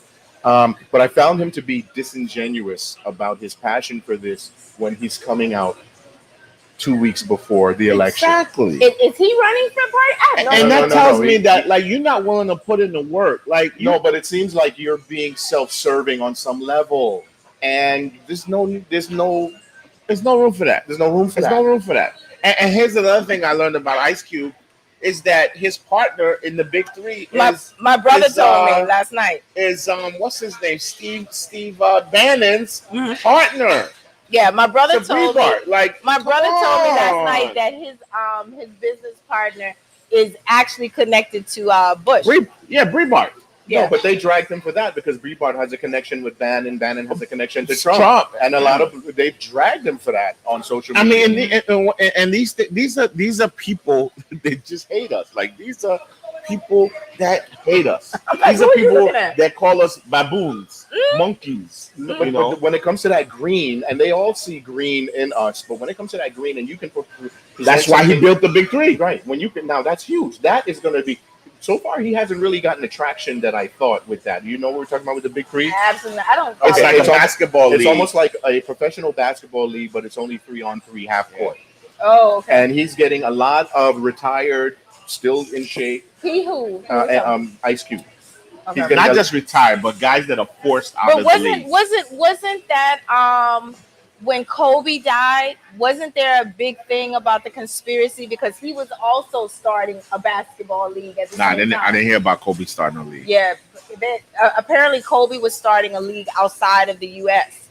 at the time that he was killed. I didn't know. All I know is Kobe died and the world freaking almost ended. Okay, that. Yeah. And do you think that was an accident? Do you guys know anything about gematria? Of the gematria effect? There's a guy that does gematria. Yeah, I know Jumanji. Okay, Google it.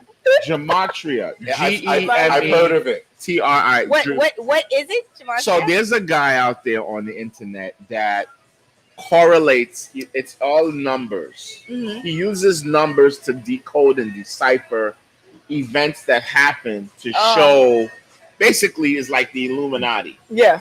Works off of gematria. Astrology based or no? The Illuminati, the powers that be, orchestrate events to coincide numerically with whatever. So like there'll be a coincidence in the day that Kobe died. It will have a correlation to certain numbers in Kobe's life, like his birth date, his jersey number. So this gematria is this science of using numbers to explain phenomenon. Okay. So look into it. I will. This guy, he has a show every day, and every major event he shows the numeric The numbers behind correlation it. Well, and how it's connected to. but did you see the correlation with Kobe? Listen, I watch these things, but I just watch it as entertainment. I will look. I don't YouTube or It's YouTube. Oh yeah. Oh, He's probably. big. No, he's big. This guy, he predicts like the winner of the Super Bowl, because his thing is everything is Math. planned. Yeah, Everything. planned. Yeah. Like there's okay. So no who does he say? accidents. Who does he say is going to win the election? I don't know if he's done. I don't follow him every day like that, but everything is orchestrated. And if you go by the numbers, he calculates everything. I'm sure he's gonna have a show on who's gonna win the election. But you probably got to be a subscriber, because you got. I'm not a paid subscriber. All right, I've been interested to know. But check it out. It's very interesting. I mean, he's a Yahoo. He knows people think he's a Yahoo. So he's a kook, you think? You don't think there's But any he's science cool. to this? He's cool. I can sit and I can hang out with him. Like, No, but do He's just you think there's any science attached to it? I don't know. When you use Okay, numbers, have you sat there more times than not and said, "Oh wow, there's something to that," or "Oh, this guy's ridiculous"? I'm a conspiracy theorist. I was just by going to say. definition. So I will say like, man, that's real interesting. But I'm not gonna bet my money on it. You know what I mean? Like, I give it a shot. Like I'll listen. I'll be willing to hear it. the fact that he thought of it on our show means that it's worth me going to look at. It's very fascinating. But I feel like every time a famous person of color dies unexpectedly, the conspiracy theorists of the world come up and they will do say a show all for kinds of every things. one of those. Yeah, He did a show for the Lakers winning, LeBron. Well, Game did you know that, all of that when he died, he was embroiled in a legal in litigation with a large pharma company. I know about that. Who was Kobe? Kobe, right? Yeah, I know about that. So his nickname was Black Mamba, Right. which is a pretty dope nickname. Yeah. Anyway, his image or whatever logo was the same. They had a similar logo. This company, which I'm not going to name, had a similar logo for a particular drug, that revolutionary drug, and they wanted the rights to his logo, or they had even used it one time, And he was suing. and he was suing on their ass. But even if he died, the way trademarks and things work, you still can't use that logo until something like 70 years after the death of the person. So that's why I said, like, all these shits, you just got. No, but he died, and it came out, and they were getting a lot of bad press, and they hit Vanessa off. The what? They settled. They hit the wife off. Oh, they hit. Oh, yeah. And of course they can't say, but it had to be something lovely. Yeah, but even if they paid her off, the question would be, did they pay her off in terms of settling and getting the rights to the thing? Because Vanessa is suing a lot of people now. She's suing the city, I guess, the sheriff's office, which she should. But I want to know, that's crazy. But did you hear about the guy who actually bought his auction storage unit? And inside the storage unit, this is after Kobe died, his high school memorabilia, some of his Lakers paraphernalia was there on Storage Wars. And they did a special on no way. him. And I'm like, how the hell does this happen? Why hasn't a fan gone and kicked this guy's butt? You know what I'm saying? But forget about the legal aspect of it. They would never do that. With a giant of any major sport, right? That's white. They would never. No owner of a storage facility would do that to Larry Bird. But so here's the thing, though. The question I asked myself, because the guy who got the content said that he's busy talking. If you give me a case No, of the camera's paper on now, you. whatever you So the guy that won the contents of the storage. Hello, we're missing our Please, camera tomorrow. shots. All right, thank you. Camera's on the wrong person speaking. Sorry, guys. That's So, okay. so what I apologize. said, let me just bring him up to speed. What I said, Bob, the fact that they sold off like they would never do that to a giant as he was, a white giant in any sport. Like, but they they're would not if they doing that to Larry Bird. No, but they're doing that to Bill Laimbeer. But they would do that if they're following the basic rules of an auction. The basic rules of a storage unit is that when the units are not paid, it's in that little written thing. They don't even look at your name on the account.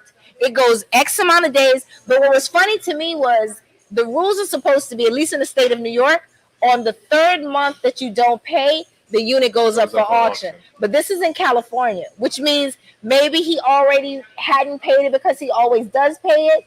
And then the time in which he passed in the next month. But the person who gained access to the storage unit himself said he said he could not believe it when he bought the storage unit and he opened it and found all this memorabilia from Kobe.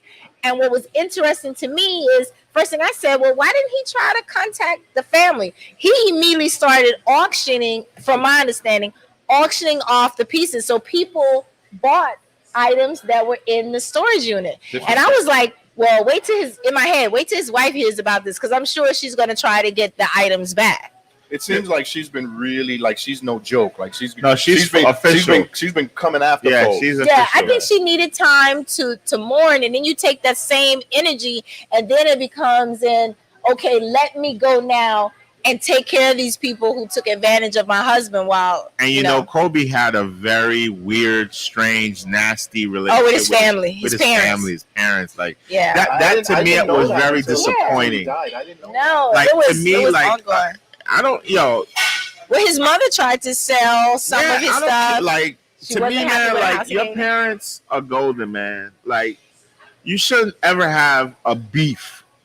Well, with it your depends. parents. It depends on what your parent. It depends on what. Some parents are toxic. Yeah, it I depends know on I what your shouldn't parents say have that, done. but to I you. just feel that way. That, like, Well, I remember one. you gotta work. You gotta has to be an understanding. One of the stories was that he bought a house for his mom, I guess, and it was a $450,000 house, and she wasn't happy with the house, and so she told him she wanted a different house, and he said no. So then she took some of the memorabilia she had and auctioned it off so she could buy the house that she wanted. Which is why, if you watch the memorial service, they didn't even say anything. How many hundreds of $1 million, man? Your mom wants a different house. You can afford it. You bought your wife an $8 million ring. Listen, for Christ's sake. from what I understand, he was very give your mom what she wants, bro. If you want to say, like, he wasn't letting off on nothing, you know. Yeah. So that's what I'm saying. Like, I was disappointed in that, obviously. And but it's do you just think sad. it was a pure accident? There was a question. Do I think it's a pure accident? Absolutely. I think. I would hope so. I think when you have that that kind of money, and he had one of an excellent pilot, from what I understand. The pilot thought he could get through the fog, no problem. Like, I've done this a million times, and listen. You know how easy it is to get distracted. You got 8 other people in the helicopter. Y'all talking, y'all cracking jokes. You take your eye off not fucking the helicopter. The driver is not next talking. thing you know, you're smashing into the mountains. Like, first of all, I'm not taking a helicopter for a 10-minute ride. Like, get in the goddamn car. But he took the helicopter as a way to spend more time with his kids because of the traffic driving. He took his daughter. Yeah, he took his daughter to practice all the time. So they had started taking helicopter rides, my understanding, for a while, so that he have more time with her. I'm just not a guy that likes to get up in the air. That's so funny, because every year I say I want to do fly-on helicopter ride in the city. I'm not interested. My point, Bob, when you have any dealings or in litigation with Big Pharma, Big Pharma has the most treacherous hitmen on their squad. That's why all these doctors that are into holistic, that are like Dr. Sebian, that's why they show up dead. So you remember the singer Left Eye? Yeah, Right, of course.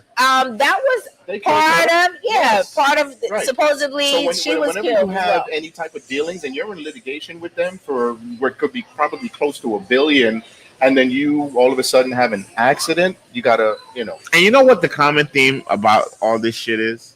Black people don't have no mafia. We ain't got nothing. we should.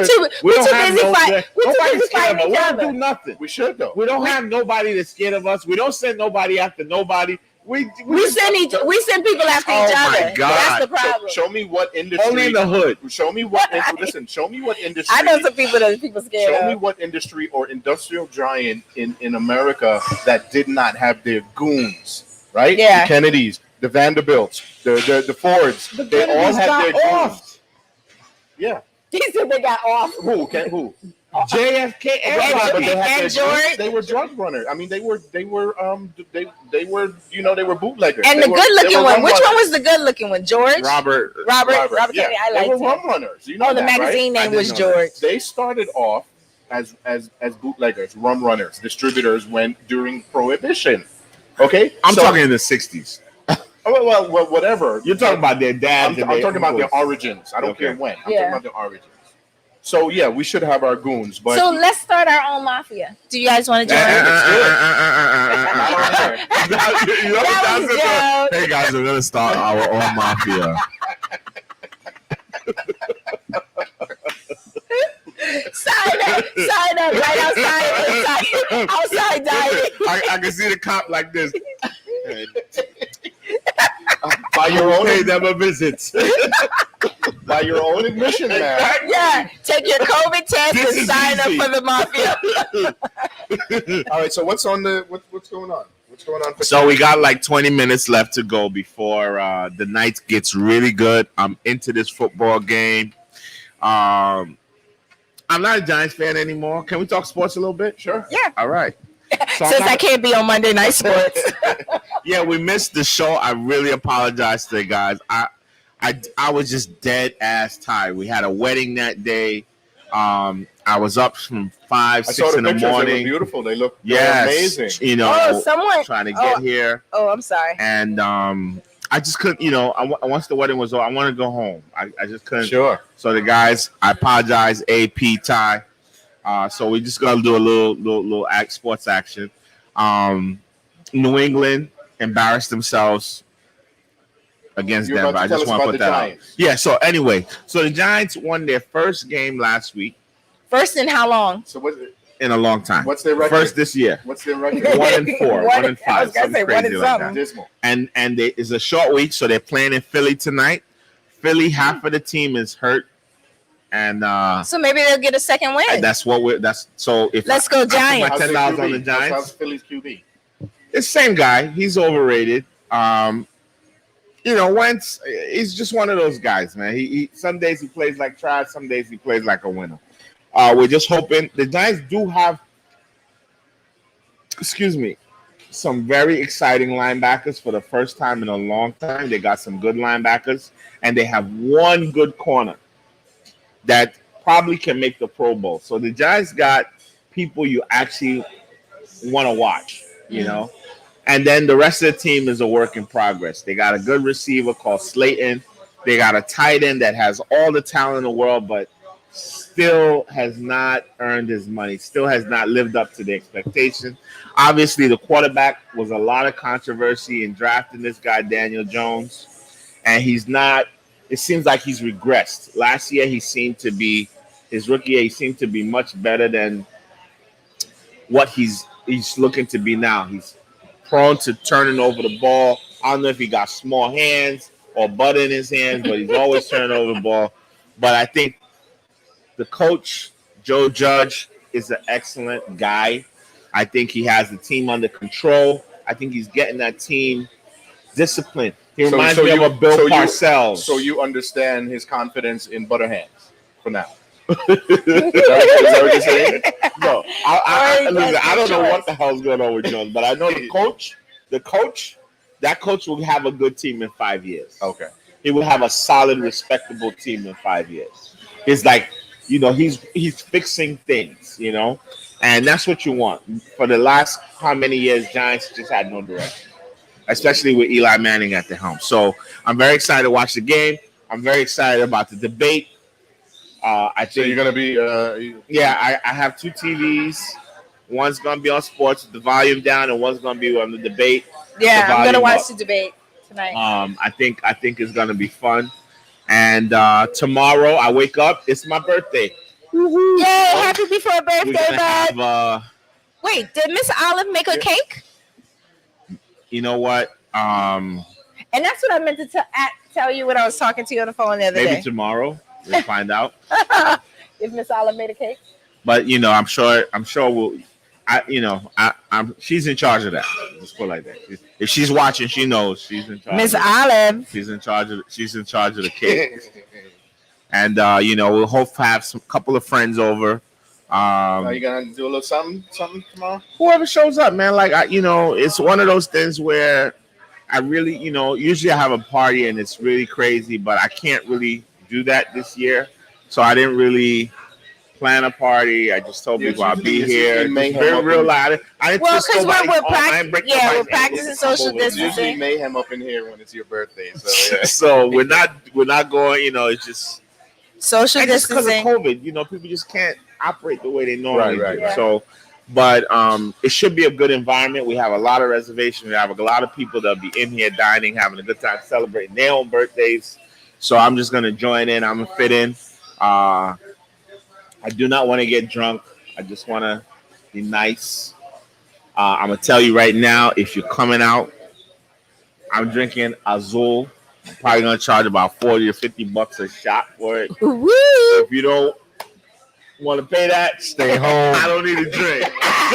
I ain't drinking cheap. I'm good. And I'm good. for those of you who don't have $10 cash, shots, save that Hennessy shit. I don't drink it. Azul, $40, $50 shots. Yes. And for those of you who get here and you don't have cash on you and you forgot your mama's credit card, we take cash Oh out. damn! Nah, I'm not doing no goddamn cash out for my shots. No, they can cash out the business. No. Forgot your mama's credit card. We're not doing that tomorrow. All right, but even if you're not planning on buying me anything, just you being here to show your support. And just remember, it's limited I'm inside. gonna buy you a drink. You know what I'm saying? You know how it goes. No, go. It's once a year. It's of course bittersweet. Brother Joe's not here, but I had to go through this with Brother E. We just hope it's over. No more sadness. You know what I'm saying? Like no more sadness. No more sadness. All right, so come out if you're here around. Come celebrate. But people should still have on their masks. Sure. Oh, absolutely. We bring out nice masks. You make a thing of it. Let's have like a Halloween mask type of thing. Go out and get a real nice mask, cool That's mask a good idea. to wear. That you're gonna keep on all night because Yeah. we're gonna be hugging and kissing each other all night. So have your mask on. Don't hug and kiss me unless you're single and have good credit. All right, listen. So we got that out the way. I want to hear about Nigeria. Is that cool? Yes. Okay, so ask me questions because this is such a huge topic. Let's start. What is SARS? SARS basically is a part of the police force. It's like a special unit. Is it an a special elite? crime unit, right? Anti-robbery unit, right? Listen, no one is gonna tell you Nigeria doesn't have a problem with armed robbers. Flip your camera so they can see you. Huh? Is the camera on you? No one's gonna say okay. Now it's on. So no one's gonna tell you that Nigeria doesn't have a problem with the armed forces. Armed robbers. A lot of kidnappings. Right. We have Boko Haram. Right. We have a lot of things where, if you have, ideally, a police force is supposed to address attack and police. But what happens is not only do they do those things, but they also target innocent people who they prejudge and assume are criminals. And a lot of times the police are the judge and the executioner. Right. And some incidents happened that just pretty much brought it to a point of boiling over, where people just not having it anymore. Innocent people just don't want to be. They're frustrated. frustrated. Life is so hard enough to Yeah. have the cops now killing us attacking us, humiliating us. Enough is enough. It started with a woman being shot. Yes. And it's morphed into now addressing all the issues we have politically with government and bad government, bad governance. That's what they're saying. Corrupt government, crooked government. Corrupt government, crooked government, government with no future, no hope, no plan, nothing. They're giving the community nothing, they're giving the people nothing, they're giving the nation nothing. The problem I have, not with anybody or anything, is that there's just no leader. There's no solution other than dissolving the entire government. But no one's calling for it. No, some people are saying, I saw a post where they talked about there are 776 members of that panel, whatever it's called. And of those 776 members, I watched where they talked about how much money those people are making, where they live, what type of cars they're driving, how much they're paying for like little bitty things, websites and things of that nature, which to me, after being there, seems totally insane. Of course. They're cooking the books. Okay, but when you say dissolve, you're making it almost sound like a parliamentary function. When you say dissolve, let's be clear. What are you talking about? When I talk about dissolving government, the Africans must decide that they no longer subscribe to a European worldview. Right. And devise a system that they construct. I'm tired of using England as my template. I'm tired of using America as my template for what my country should be. It's supposed to look like. It's supposed to look like. And how we're supposed to govern ourselves. These people are not smarter than us. These people are not better than us. What's in them that's not in us? We brought civilization to them. I'm confused, Bob. So why are we trying to understand and figure out and use a system taught to us by them that is full of fraud and electoral college? This is baked in the system. So it's baked in. Don't you recognize similarities between that system and ours? And why are you so readily able to see how they should stand up as opposed to why we shouldn't stand up? But he's not saying they should fight and kill what I all of them. said is that, listen, this is not violence. I don't want no one to die. So when you say dissolve, the people in power need to give it up. That's not going to happen. Enough. People aren't going to step down. When you say dissolve, what do you mean? But that's what he means. That's what I'm saying. I'm going to give up my privilege. That's what I'm saying. For the good, if you say you care about Nigeria, you care about this country, you've had enough. But you understand you got enough. But you understand, Bob, you got to come together. But you understand that's not going to happen. Oh, we do know that. Okay. They're not going to say, let me give up my billions of dollars. No. We get that. That's what needs to happen. Okay, but realistically, what do you think? Like, that's what all I could ask for is what I want. I don't want bloodshed. I don't want war. I don't want innocent people to die needlessly. Right, but they didn't want bloodshed either. But we are aware that they turned off the CTV cameras, they turned off the electricity, and that they took military to Lekki Tollgate and they opened fire on these people. These they youth who had no guns, no weapons, with live ammunition. And that's insane. That's not gonna. People not having it.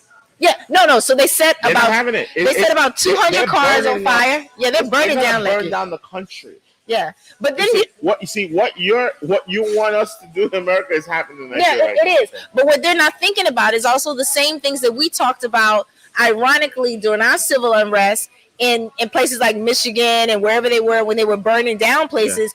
Once you burn it down, and I was in Lagos, I don't recall seeing fire engines. I don't recall seeing ambulances. If you watch the videos now coming out of Nigeria, people who are getting shot are being put on the back of mopeds. They're being popped into flatbed trucks. You see people on gurneys in the middle of the dirt road street trying to get care. And so the question is that I asked them, people are burning stuff down. I think last night they were looting the shops in Lekki. So once you burn down everything, you take it out. Who's rebuilding it? None. And that's what I'm saying. So what I've been saying, and I'm not going to get into politics, and I just want to. Yeah. I have a really good thought here. I would like to finish. Go. Okay. Go. What I've been saying, and I think that you guys, all these weeks that we've been doing the show, is that we are just at that point in society, global society, where the underclass is going to rise. Yes. Okay. Let me land. As such, you're going to see civil unrest globally. Now, what has to happen, and what's happening there is about to happen here. It's about to be bloodshed. There's no way around it. And I know that we like to cling on to our life, and I know that we like to cling on to our normalcy, but I'm telling you, no matter who wins next week, and it might happen sometime after that, it just has to happen. I believe it's going to. Happening in Guyana. Believe it's going to.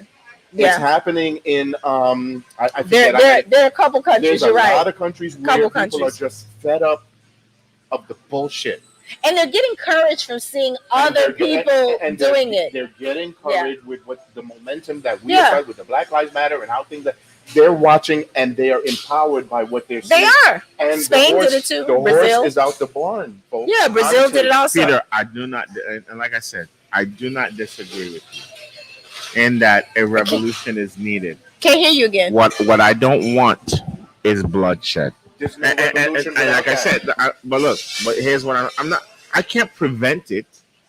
This is my desire. This is what I pray for, right?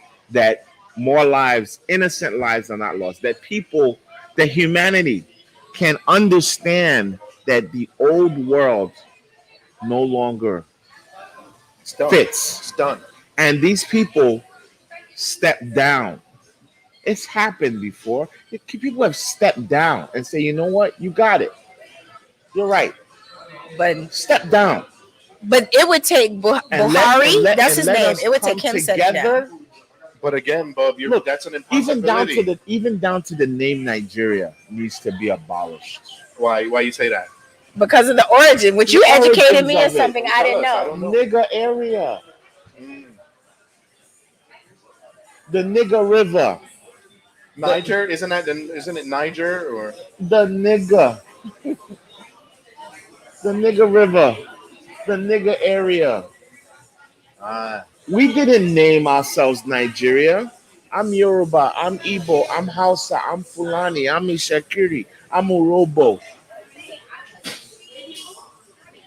They named us not Niggerians. Gotcha. So let us, let us decide what we want our name to be. If we're gonna stay together. If we're gonna stay together. That's Gotcha. very, very deep. They put us together. They took different cultures, different groups of people, smashed them into one and say, and that contract, that treaty expired. I saw on my Snapchat, a gentleman was showing some footage, and it was explaining Fulani and the history of Nigeria. And I said, "What are you watching?" And he said, "Oh, it's called African Journey, or Journey Africa, something like that." So I intend to find it online and watch it tonight. But it was explaining where all the different countries came from, and I think he said it's a white woman that came up with that name. Lord Lugard's wife. Yeah. And he was a tyrant. Of course. You know, listen, and look, guys, what we have to understand about history is that there's nothing new about what's going on. This European that you see here operating, you see him for what he is. This Rudy Giuliani, His grandfather were slave owners. The same treacherous, nasty nature he has, Yeah. they were even worse Yeah. because no one was even policing them. Right. They controlled the entire narrative. They controlled the world. They did whatever they want. Look at what they did in Congo, cutting people's arms, hands off, legs for not off. producing What? enough rubber. Well, you can't produce anything at all without your hands Well, or they don't arms. care. They want to make them an Leopold, example. look at what Because he there's so did. many of us.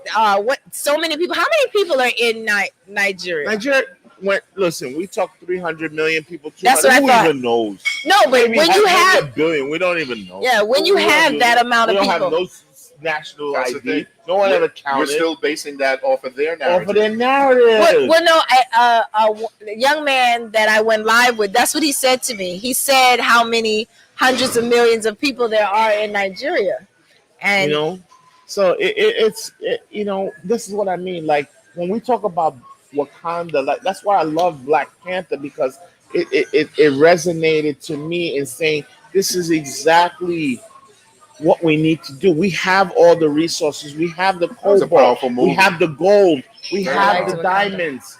Let's control that for our benefit. Even Kick these guys out. Yeah. Get them out of here. even the way people rolled up to see that movie was so wasn't that powerful. dope with And, the and, let me- drums. and Peter, my last point is that Africans have to understand they need Black Americans.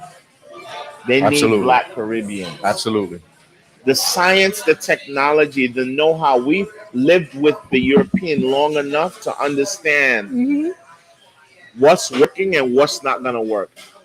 And we need to partner up Absolutely. rather than with the Chinese and the Taiwanese and bring the Black man No, to but I think Africa. but I think that's what's so powerful about our name, from Lagos to Brooklyn. Like Yes. we have to. Without that bridge, We have to. we're both We have lost. Because truly, the Nigerian will only listen to the great Black man. right. The Nigerian will only listen to Puff Daddy. Well, He you know, will only listen to Ice Cube. but do you know why they listen to Puffy? I didn't know that Puffy and Snoop Dogg and all of them had this synergy with Burna Boy's present album. I didn't know that they were all working but to that's do what that. I'm saying. You see, every Black celebrity is a Yeah. god. No, but in do they see Nigeria. us? Do they Yeah. see our Black elite, like the But puppies? that's what I said. do Yeah, they Every do. Black Yeah. celebrity is a god.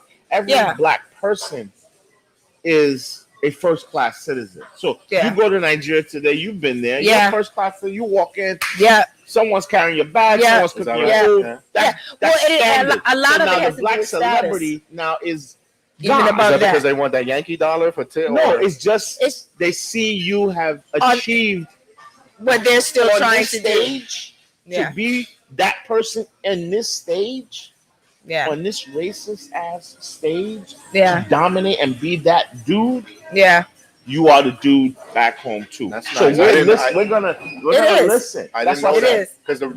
because the rhetoric and the narrative and who controls that? The Right. people that don't want us Yeah, to it's get not together. like is that. that they on the continent look down. The people that don't want us Nah. to get together Nah. are the one that pitch And that fire. that's the funny thing. When I went to Nigeria in November, I actually called my Nigerian friends back here, and I had to apologize because I then saw why some Nigerians say, "Oh, Black Americans are lazy," and it's because we have certain things in line for us. We lose our job, there's unemployment. Exactly. You don't have any money, go apply Go for a welfare. homeless shelter. Go get welfare. They don't have that. No such thing. No You don't such work thing. there. You are sleeping on the dirt. I saw grown men You taking eating baths rice with no sauce. in buckets. No, I did. A full grown man taking a bath on the side of the road in a I'm not laughing bucket at that. I'm laughing at my bumps. with dress clothes to the right of him, And I had to stop one of the ladies that I was with who wanted to film him. And I was like, what are you doing? But you understand that dynamic only exists because they are trying to be and try to acclimate themselves to Western society. If they just did their own thing, nobody should be considered homeless in Africa. Peter, Nobody should be hungry. You have to But go there Peter, first to say that. There's no building. What are the tenets of white supremacy? Capitalism, evangelism, Mhm. and we bought those two things hook and center. Hard. Yeah. Hard. There are people still living in villages. Hard. I met a girl who said she was working her job so that her father would not trade her for 2 cows for a wedding in November of 2019. And we've been starved so much. We just want to have that money so we can oppress, so we can say, I got it.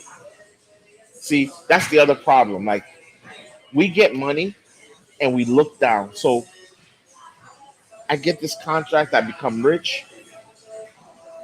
Yep. Yeah. I'm not spreading that well. Yeah, but that's the same thing we do here. Exactly. Yeah, we gotta that's it. stop that. Well, it's the same. We have to stop It's that. the same people that are in control. They use the same tactics That on different crab in the levels. barrel mentality. Because when we get up there, we don't help anyone. And then when that person rises, he doesn't help me. It's this continual cycle It's of a cycle. hatred of the common man, of the man that's struggling. Because you were there one day and no one helped you out. Right. And that's that capitalistic thinking, which I detest. We have to. Socialism cannot be a bad word moving forward. If we care about the second man, there's nothing wrong with you making That's your money. that's what they did your boy in with Bernie, man. They burned him on Exactly. that because he kept talking that word. Exactly. Socialism is not a bad word. It just means you care about that she got food in her plate. What's wrong with that? Nobody's saying you shouldn't have your business, do what you got to do, but we have to do for those that don't have that opportunity. Yeah. And that's the one biggest thing. If you look at these Republicans, why they hate us. They always talk about welfare. They always think they help. Affirmative action. I'm paying for your. They are I'm the like, ones. nigga, you don't know how much I'm. You get on Twitter and just because you're black, right? These idiots will get on there and think that you're on welfare. Yeah.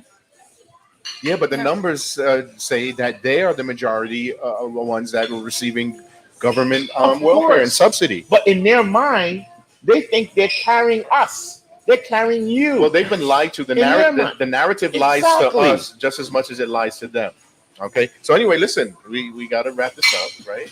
Yeah, we got to wrap this up. We are well past our 2 hours. It's a fun show. It was. Fun show. It was. Last words, Bub? Last words. Listen, man. Let's continue supporting everything organic. Everything African. That's what I've got to say. Africa is the way forward. The love we have for each other, the partnerships, the things we're doing amongst ourselves, supporting each other. That's the only way forward. Everything else has not worked. Trying to run away from it has not worked. It's always going to be there smacking in the face. So let's embrace it and let's build from it. You know what I'm saying? Like, we need each other the most now. Absolutely. The cats in Africa, they need, you just imagine if right now he did step down and say, hey, listen, hey, Black Caucus, can y'all come down? Let's have a meeting. How can we work on trade? Black America is worth how many billion? $1.3 trillion. Yeah. Well, that's the narrative. How can we have this discourse? It's more than that. Yeah. Exactly. How can we open up our country to Black America? But we need to be ready if he happens to say that. And so Black America say, what's in it for us? What are you gonna do for us? Well, we're gonna give you land. We're gonna give you citizenship. We're gonna get. That's the conversation. Which is exactly why Ludacris has citizenship in Gambia. In Gambia. That's the conversation we need to be having now. Awesome. Yeah. Last words, Donnatella? I keep saying the same thing. Please go vote. Don't sit home and not do anything. If you're doing absentee voting, do it. If you're going on November 3rd, just remember to practice social distance and wear your mask for the person next to you who may have a weaker immune system. And come to Amarachi and see me. Buy me a drink. Word. This weekend, let's have fun. All right, my last words. As always, it doesn't change. We got to love each other. Nothing good happens until we love and respect each other, and we have to do for each other. And we have to. Listen. There's nothing wrong with being Christian. There's nothing wrong with being Muslim. There's nothing wrong with being Buddhist. There's nothing wrong with being Republican. There's nothing wrong. But you got to be a Black Republican, a Black Christian. But you got to put Black first. And so with Kanye's a Black Republican. With that, I'll say that, Donnatella, if we were in Nigeria, Bub and I could get at least 8 goats. And so I already got 4 marriage proposals from Nigeria. How many goats did you get, though? No, but they were from princes and kings. Thank you. But guys, check this out. In 2 weeks, on 2 Thursdays, will be election night, and we're going to be broadcasting live. Ooh, that's going to be scary. That's Tuesday. You're going to broadcast? Well, we should have a special edition. I have my thing going on. Okay, well, me and Donnatella have to have election night special. Oh, no. We're doing drinks. We're doing food. We're going to. Damn. It's a big night. No, it's a big night, man. It is. Oh, you could always jump in remotely for a second. Yes. You could jump in remotely. Just like CNBC. No, we got it. Special edition. Yes. You'll be jumping in and out. All right, good. Yeah, we'll be drunk. It's all good. It'll be even more fun. Yeah, like we did Aaron. You can pop in and out. Let's do it. So we have a special edition Tuesday night. Vote. All right, guys. Have a great weekend. Thanks, guys. Great show. Thank you. Bye.